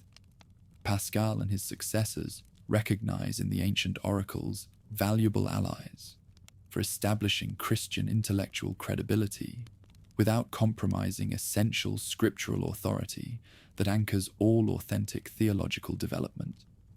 In the correspondence that flows between episcopal centers throughout the Christian world, references to Sibylline prophecy provide common intellectual currency that enables theological discussion among leaders whose educational backgrounds span diverse cultural traditions. The oracles become part of shared Christian intellectual heritage that transcends regional differences, while providing frameworks for addressing contemporary challenges that require both pastoral sensitivity and theological precision. Yet beyond these institutional applications lies broader cultural significance as Christianity develops confidence in its ability to engage, rather than merely reject classical tradition, recognizing in pagan achievements preparation for Christian truth, rather than obstacles to authentic faith. The Sibyl becomes symbol of this synthetic approach that will characterize Christian intellectual development throughout the patristic and medieval periods, demonstrating how authentic religious conviction can embrace rather than fear cultural diversity. Through transformation of ancient oracular tradition into Christian apologetic resource, early church theologians establish patterns that will influence Christian intellectual development throughout subsequent centuries of theological evolution. Their success in adapting Sibylline material to serve Christian purposes while respecting its complex origins creates precedents for later encounters between Christian faith and classical learning that will enrich rather than impoverish either tradition through mutual engagement. Ancient prophecy serves new masters while maintaining essential characteristics that originally made it valuable, demonstrating how genuine spiritual authority transcends particular religious boundaries when properly understood according to universal divine providence that encompasses all human seeking after truth and meaning.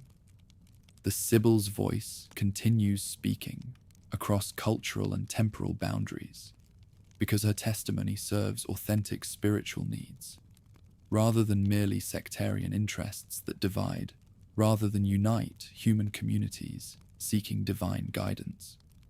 From pagan oracle to Jewish apocalyptic literature to Christian apologetic resource, the Sibylline tradition demonstrates how authentic spiritual authority adapts to serve changing historical circumstances while maintaining essential character that enables recognition across cultural boundaries.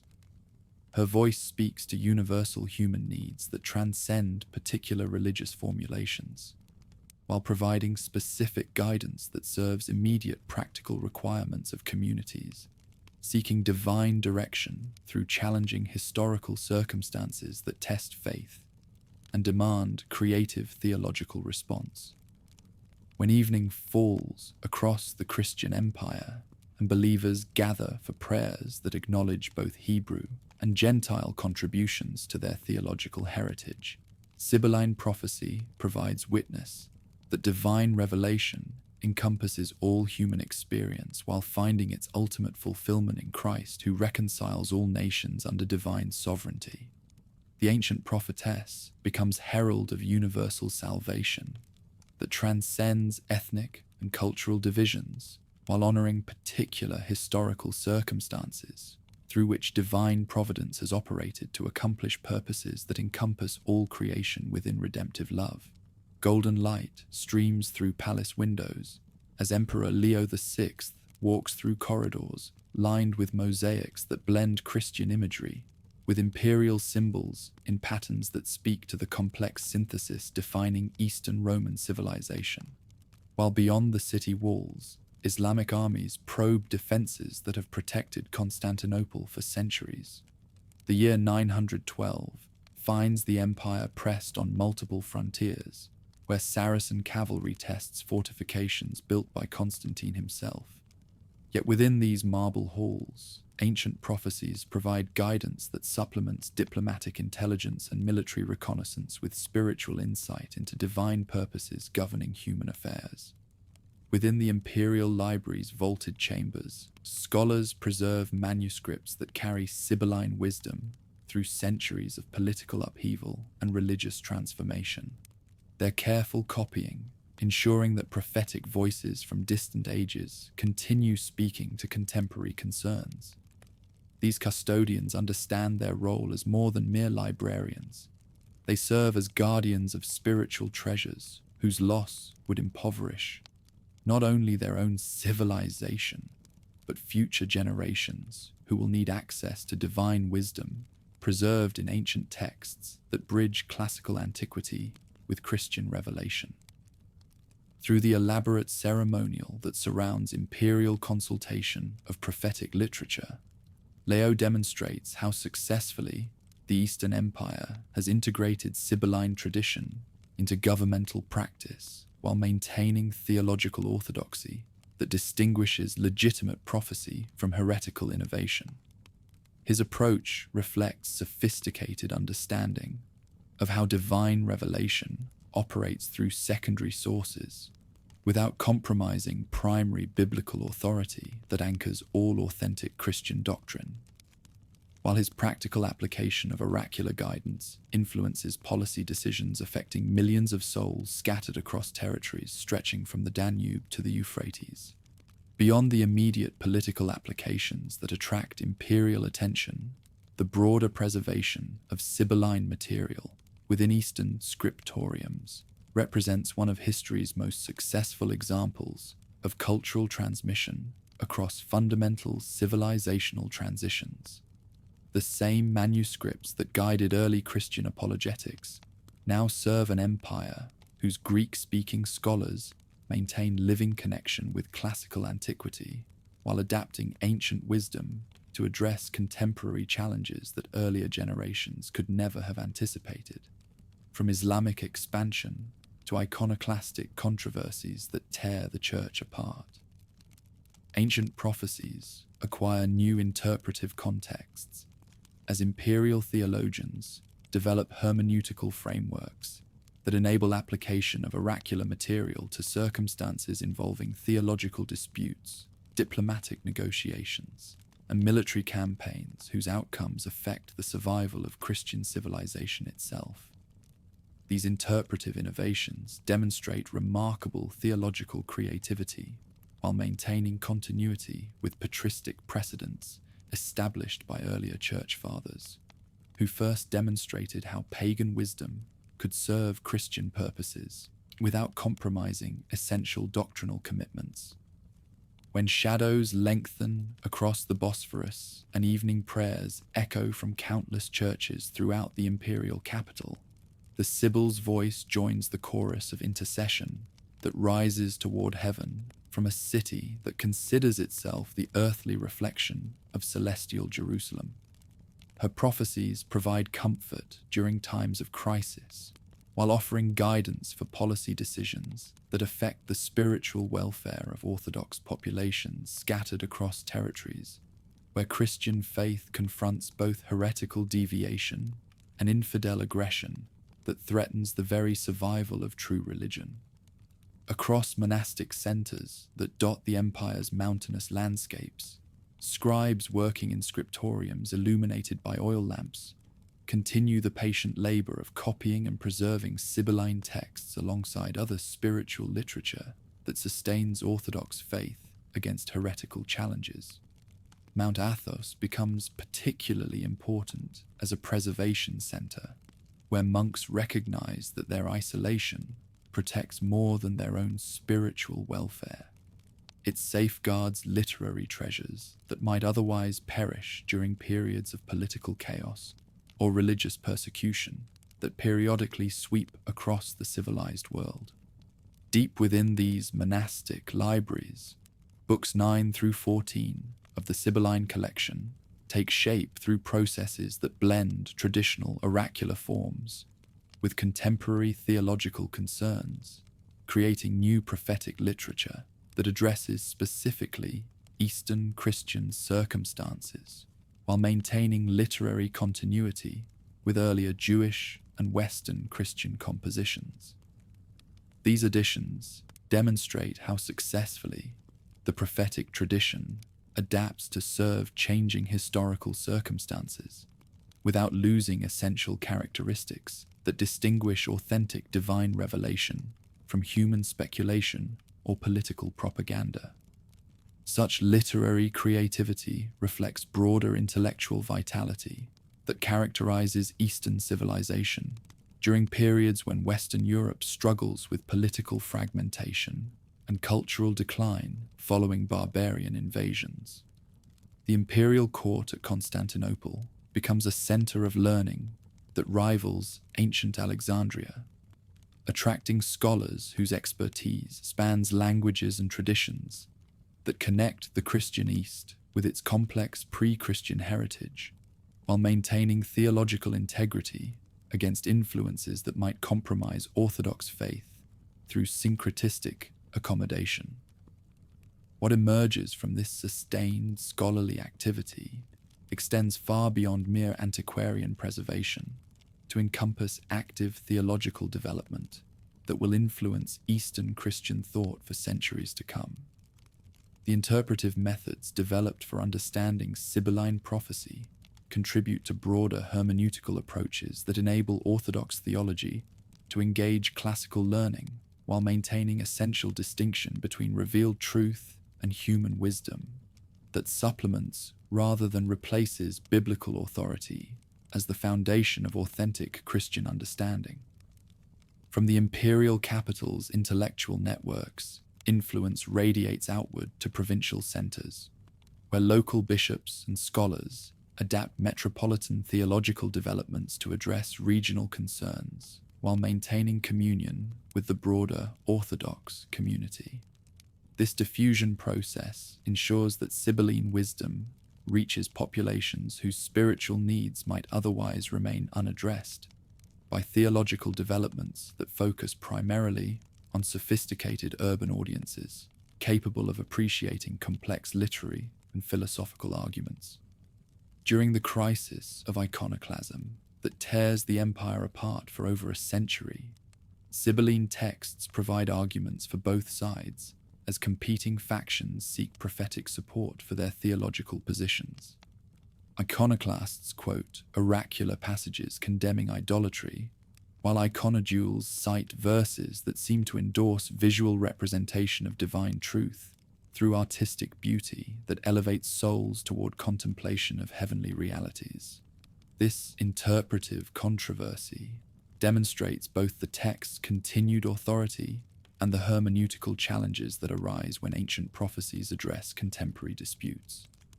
In the aftermath of iconoclastic resolution that restores traditional Orthodox practices while acknowledging legitimate concerns about idolatrous abuse, theological synthesis emerges that incorporates insights from both sides while maintaining essential commitments to incarnational theology that justifies artistic representation of divine truth. Sibylline interpretation contributes to this theological development by providing external confirmation for Orthodox positions while acknowledging the complexity of issues that generated such sustained controversy within the Christian community. Yet beneath these theological applications lies deeper cultural significance as the Sibyl becomes integrated into imperial artistic traditions that express Orthodox theological commitments through visual media that communicate with populations whose literacy levels might prevent access to sophisticated textual analysis.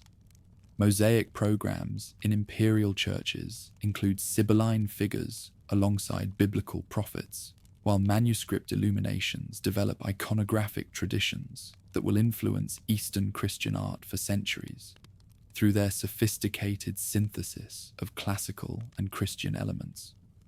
Through careful artistic representation that follows established iconographic conventions, the ancient prophetess becomes accessible to popular religious consciousness in ways that purely textual preservation could never achieve, demonstrating how successfully visual culture can serve theological education when properly integrated with Orthodox doctrinal frameworks. These artistic developments ensure that Sibylline influence extends far beyond scholarly circles to encompass broader populations whose spiritual formation depends upon multiple forms of religious communication that appeal to different human faculties.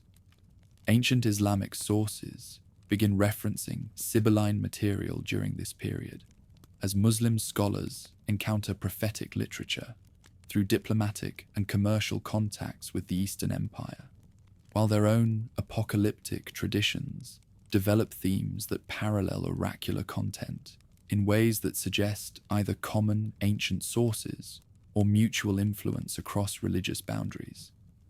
These cross-cultural connections demonstrate how prophetic traditions transcend particular religious communities when they address universal human concerns about divine justice and ultimate meaning that unite rather than divide seekers after truth.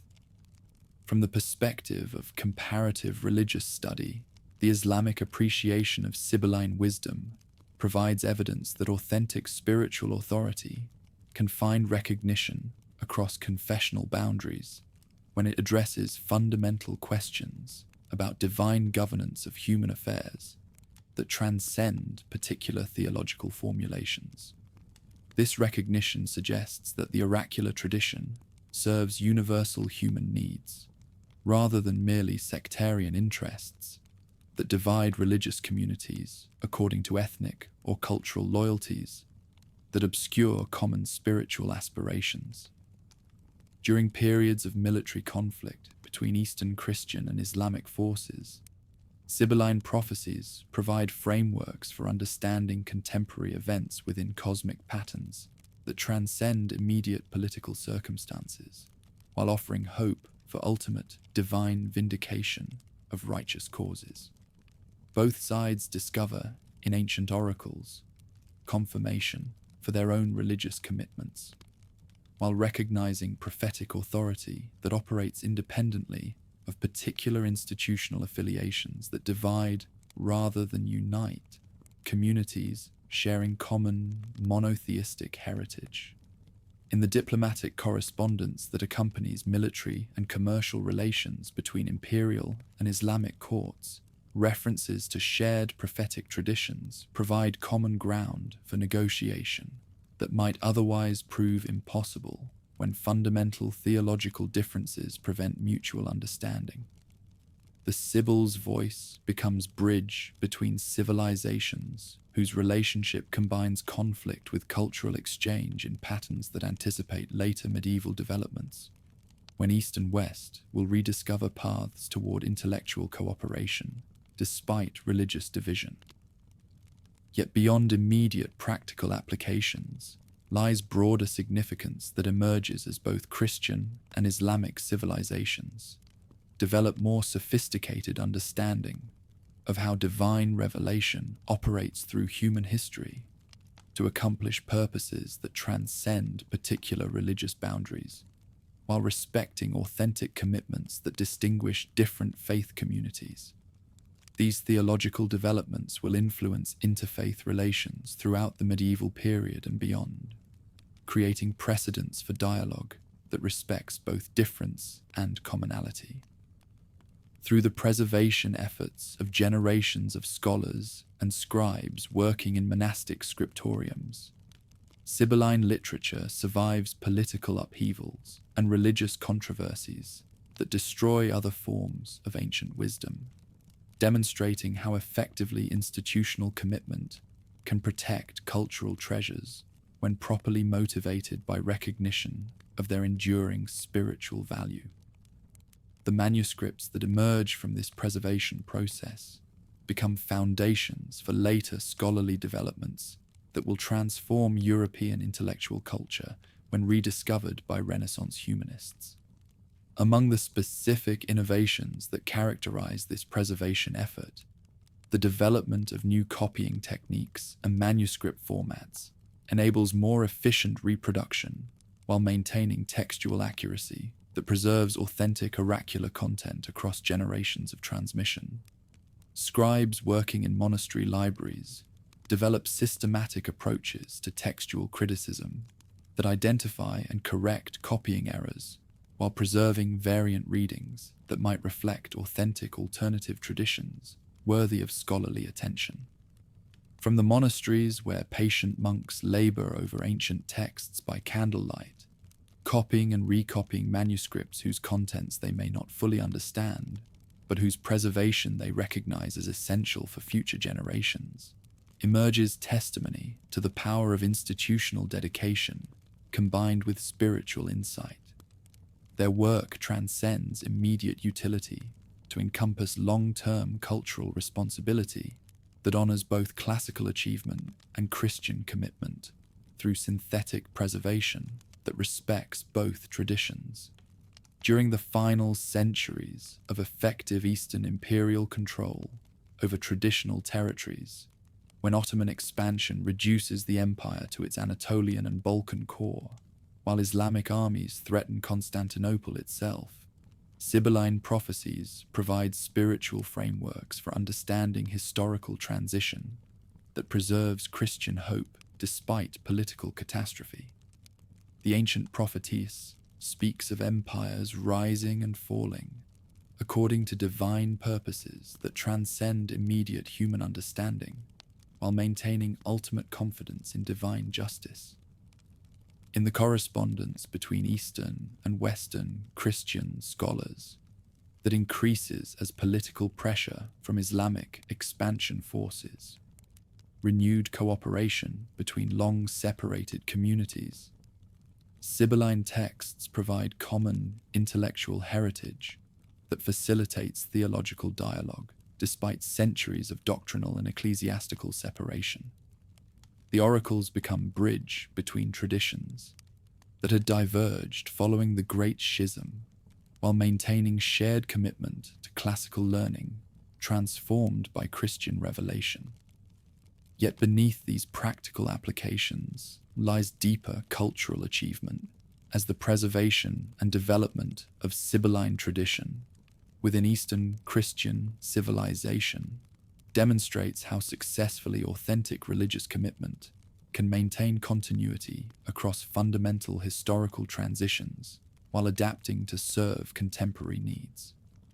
The synthesis achieved between classical learning and Christian faith creates precedents that will influence later intellectual developments when Western European scholars rediscover Eastern achievements. Through the complex negotiations between imperial court and patriarchal authority that characterized church-state relations throughout the later empire, Sibylline interpretation provides theological resources that enable political and religious leaders to address contemporary challenges while maintaining essential commitments to orthodox doctrine and canonical tradition. The ancient prophetess speaks to issues of governance and spiritual authority that require both practical wisdom and theological sophistication. Ancient wisdom serves new masters while maintaining essential characteristics that originally made it valuable, proving that authentic spiritual authority possesses sufficient inherent strength to adapt to changing circumstances without losing fundamental identity. The Sibyl's voice continues speaking across cultural and temporal boundaries, because her prophecies address universal human needs that transcend particular historical formulations, while providing specific guidance for immediate practical concerns that test both faith and wisdom.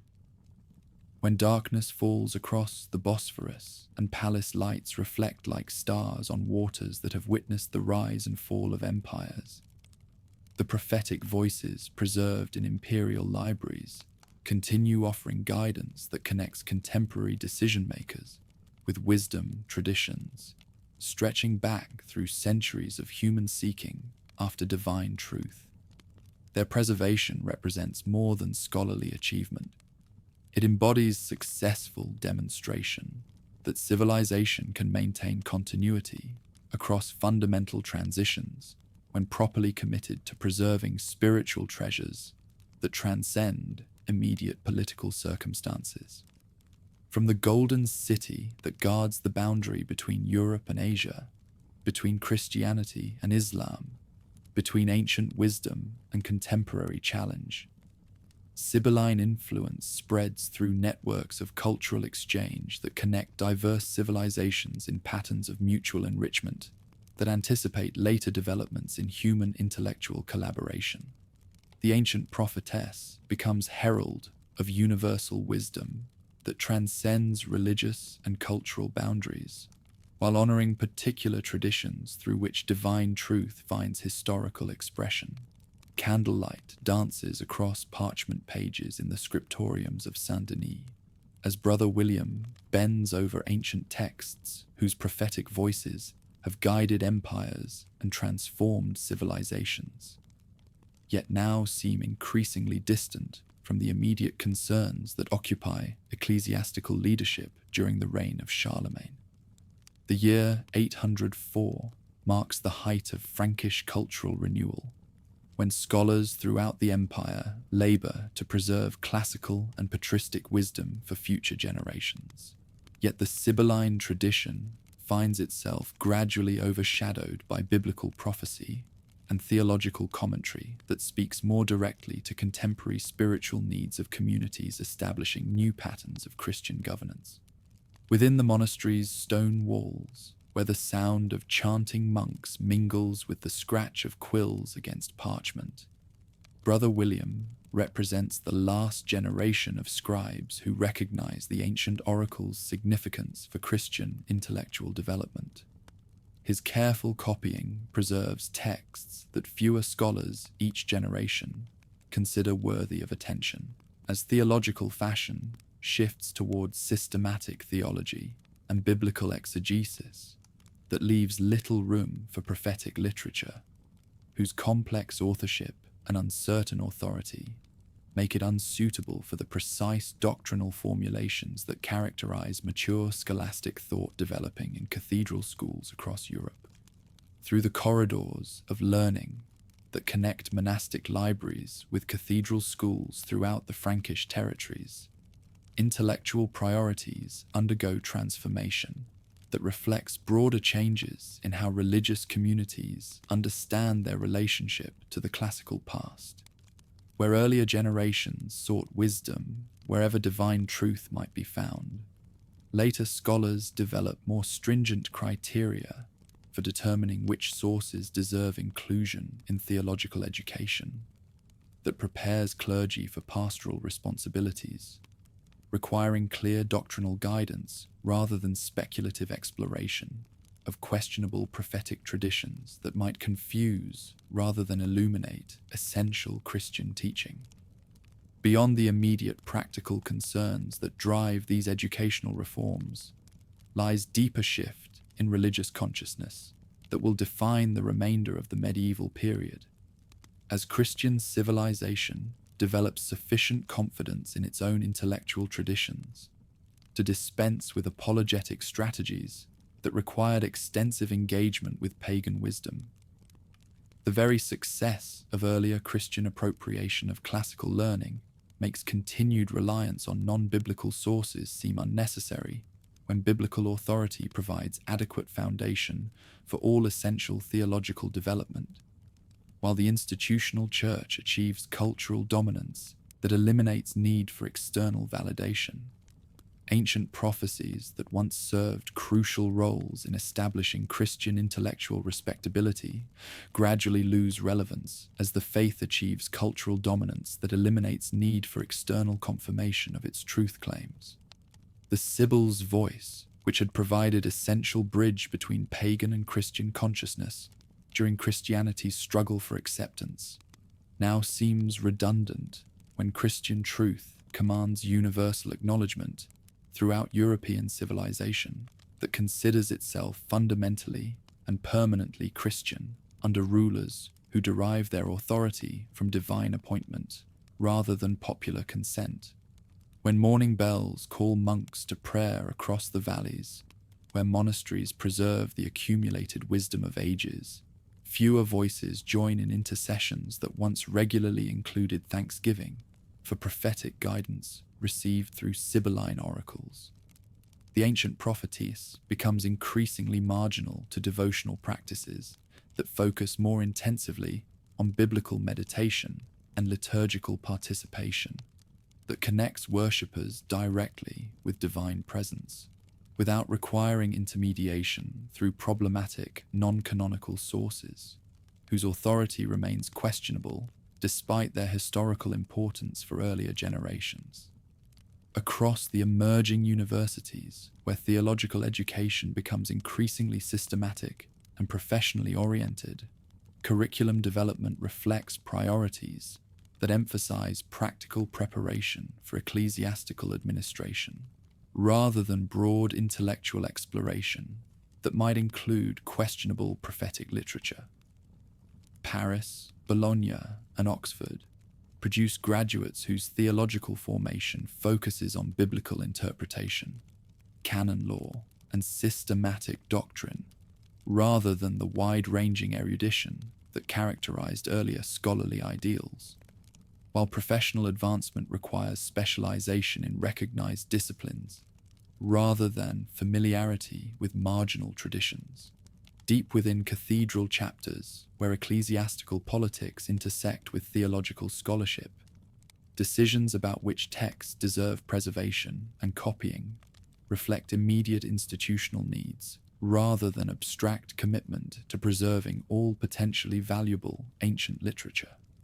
Limited resources require choices that favor materials with clear contemporary utility over texts whose significance seems primarily historical rather than practical. For communities facing immediate pastoral and administrative challenges that demand reliable guidance from unquestionably authoritative sources, rather than speculative interpretation of ambiguous prophecies. Such practical considerations gradually transform the composition of monastic and cathedral libraries in ways that affect long-term preservation of minority traditions, like the Sibylline oracles, whose survival depends upon continued recognition of their spiritual value by communities responsible for copying and preserving ancient texts. When this recognition fades, even the most careful earlier preservation efforts cannot prevent gradual disappearance through simple neglect, rather than active destruction, as resources flow toward texts that serve immediate needs rather than abstract scholarly interests. What emerges from this process of gradual marginalization reflects broader transformation in medieval intellectual culture. As Christian civilization develops sufficient internal resources to sustain sophisticated theological development, without relying on external sources that earlier generations considered essential for establishing intellectual credibility. This transition marks Christianity's coming of age as a mature intellectual tradition capable of independent development. Yet it inevitably affects attitudes towards sources that served essential functions during earlier developmental phases, when Christian scholars needed all available resources. From the scattered monasteries, where individual monks continue copying Sibylline texts out of personal interest or institutional tradition, rather than systematic commitment to preserving the complete prophetic heritage. Fragmentary preservation ensures that later ages will inherit incomplete collections, whose gaps make comprehensive understanding impossible. These fragments become tantalizing hints of lost wisdom rather than functional resources for theological or spiritual development, while the interpretive keys necessary for understanding their significance gradually disappear as scholarly attention focuses elsewhere. During the cathedral building campaigns that transform European landscapes with Gothic monuments reaching toward heaven like stone prayers, artistic programs occasionally include Sibylline figures among the prophets and saints whose images adorn portals and windows. These visual representations preserve popular memory of the ancient prophetale, even as textual traditions fade from scholarly attention, demonstrating how artistic culture can maintain religious traditions that purely intellectual approaches might abandon when they no longer serve immediate academic or pastoral purposes. In the magnificent cathedrals rising at Chartres, Amiens, and Reims, carved Sibyls stand alongside Hebrew prophets in sculptural programs that present salvation history as cosmic drama involving all humanity, rather than merely Jewish narrative leading to Christian fulfillment. These artistic choices reflect theological sophistication that recognizes divine revelation's universal scope while maintaining proper distinction between canonical and supplementary sources of religious authority. Yet the visual tradition gradually becomes disconnected from textual understanding as fewer scholars possess knowledge necessary for interpreting artistic programs. Yet beneath these artistic celebrations of universal prophecy lies practical reality that fewer scholars possess sufficient knowledge of Sibylline literature to interpret its theological significance correctly or apply its teachings effectively to contemporary spiritual needs. The visual tradition preserves memory of significance that textual tradition can no longer adequately support, creating gap between artistic representation and scholarly understanding that will only widen with time as institutional memory fails to transmit essential interpretive knowledge across generational transitions. Through the universities, where scholastic theology reaches its mature development in the works of Aquinas and his contemporaries, systematic approaches to religious knowledge create frameworks that leave little room for prophetic literature, whose uncertain authorship and complex interpretive requirements resist integration into coherent theological systems. The very intellectual achievements that represent medieval Christianity's greatest success also contribute to Sibylline marginalization, as systematic methodology requires sources that meet criteria for clarity and authority that oracular literature cannot satisfy.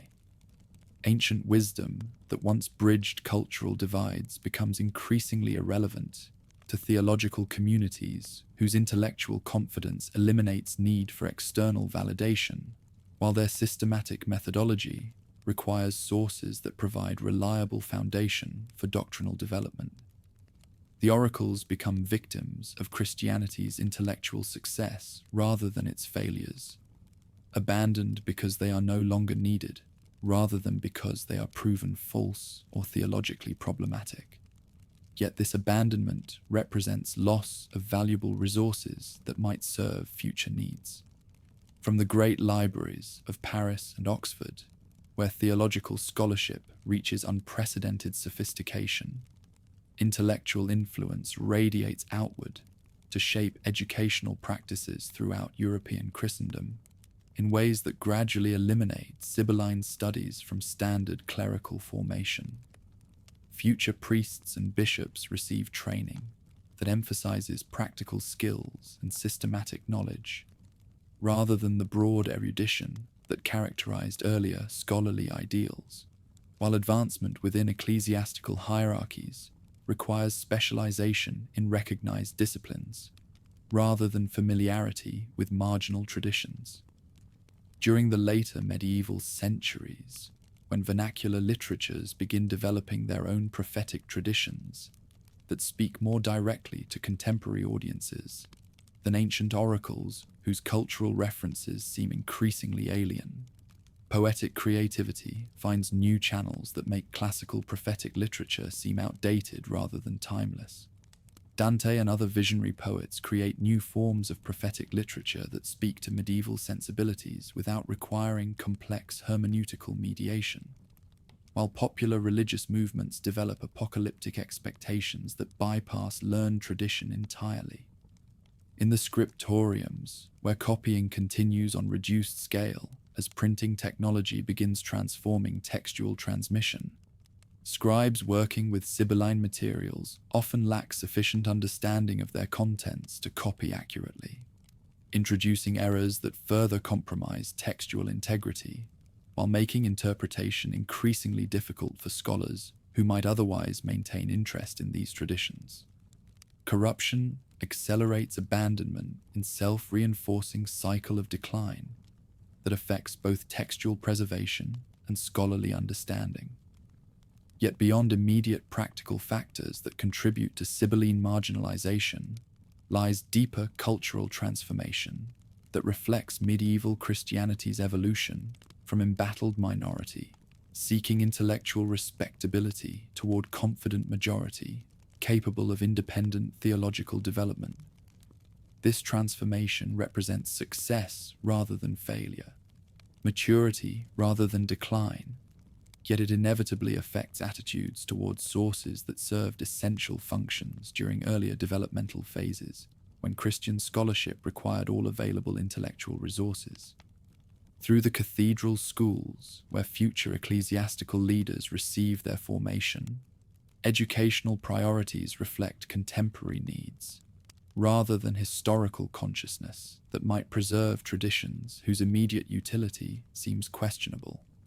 The result is gradual loss of interpretive keys that would enable later generations to recover Sibylline wisdom, even when political or cultural circumstances might make such recovery desirable or necessary, as institutional memory fails to transmit knowledge across generational transitions that prioritize immediate practical concerns.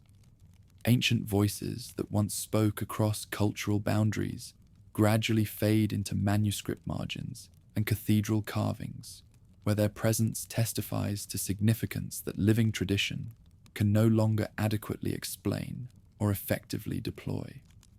The Sibyl becomes monument to her own past importance, rather than active resource for contemporary spiritual development, preserved in forms that honor without understanding, that maintain without utilizing, as visual culture preserves what intellectual tradition abandons through systematic neglect. Among the monastic communities that continue preserving ancient texts despite reduced scholarly interest, individual scribes like Brother William labor to maintain traditions whose significance they may not fully comprehend, yet whose preservation they recognize as essential responsibility toward future generations. Their work represents more than antiquarian interest.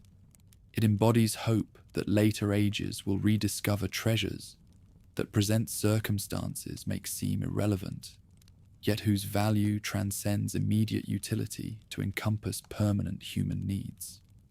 From these medieval scriptoriums, where patient scribes copy texts whose significance they may not fully understand, preservation efforts plant seeds that will germinate in soil, prepared by later historical developments they cannot foresee.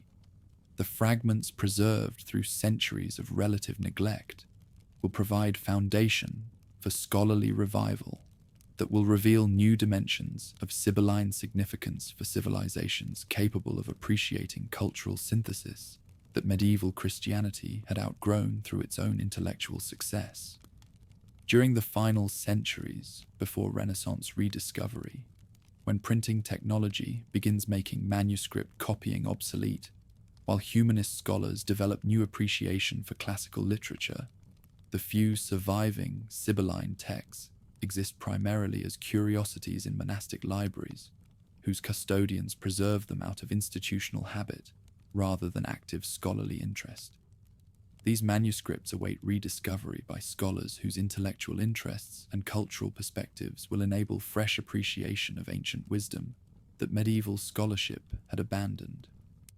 In the transition between medieval manuscript culture and Renaissance print culture, Sibylline texts occupy marginal position that reflects their status as neither essential Christian literature nor clearly classical composition. Yet their survival through this transitional period enables later scholarly recovery that will demonstrate their continued relevance for civilizations capable of appreciating religious and cultural synthesis. The preservation represents triumph of institutional dedication over immediate utility. Yet beneath the apparent decline lies deeper continuity, as artistic traditions preserve visual memory of Sibylline significance, while popular religious consciousness maintains awareness of prophetic traditions that transcend immediate scholarly fashion. Cathedral sculptures and manuscript illuminations continue testifying to the ancient prophetess's importance, even when textual traditions fade from active scholarly engagement, creating foundation for later revival when intellectual conditions become favorable for rediscovering forgotten wisdom. Through the complex transitions that characterize late medieval intellectual culture, Sibylline preservation demonstrates how successfully institutional commitment can protect cultural treasures during periods when their immediate relevance seems questionable, yet their long-term value justifies continued custodial care. The manuscripts that survive medieval neglect will provide essential resources for Renaissance scholars, whose broader cultural perspective enables fresh appreciation of ancient achievements. When evening shadows stretch across monastery cloisters, where Brother William and his successors labor to preserve the accumulated wisdom of ages, their work represents more than mere antiquarian interest. It embodies faith that future generations will rediscover treasures that present circumstances make seem irrelevant. Their preservation efforts bridge the gap between ancient composition and future rediscovery, maintaining cultural continuity across periods of relative neglect that test institutional commitment to preserving wisdom, whose value transcends immediate practical application. From these medieval scriptoriums, where patient scribes copy texts whose significance they may not fully appreciate, influence extends toward future centuries, when Renaissance humanism will rediscover classical traditions with enthusiasm that medieval scholarship no longer possessed. The fragments preserved through centuries of systematic neglect will provide foundation for scholarly revival that will reveal new dimensions of Sibylline significance for civilizations whose intellectual confidence enables appreciation of cultural synthesis rather than rejection of non-Christian sources. Preserved in flickering light and fragile parchment, in glass lit by sun and stone carved with care, the Sibylline voice lives on, carried by monks whose devotion sustained what meaning had momentarily slipped from view, until a future age with fresh eyes and urgent needs would draw it back into the light.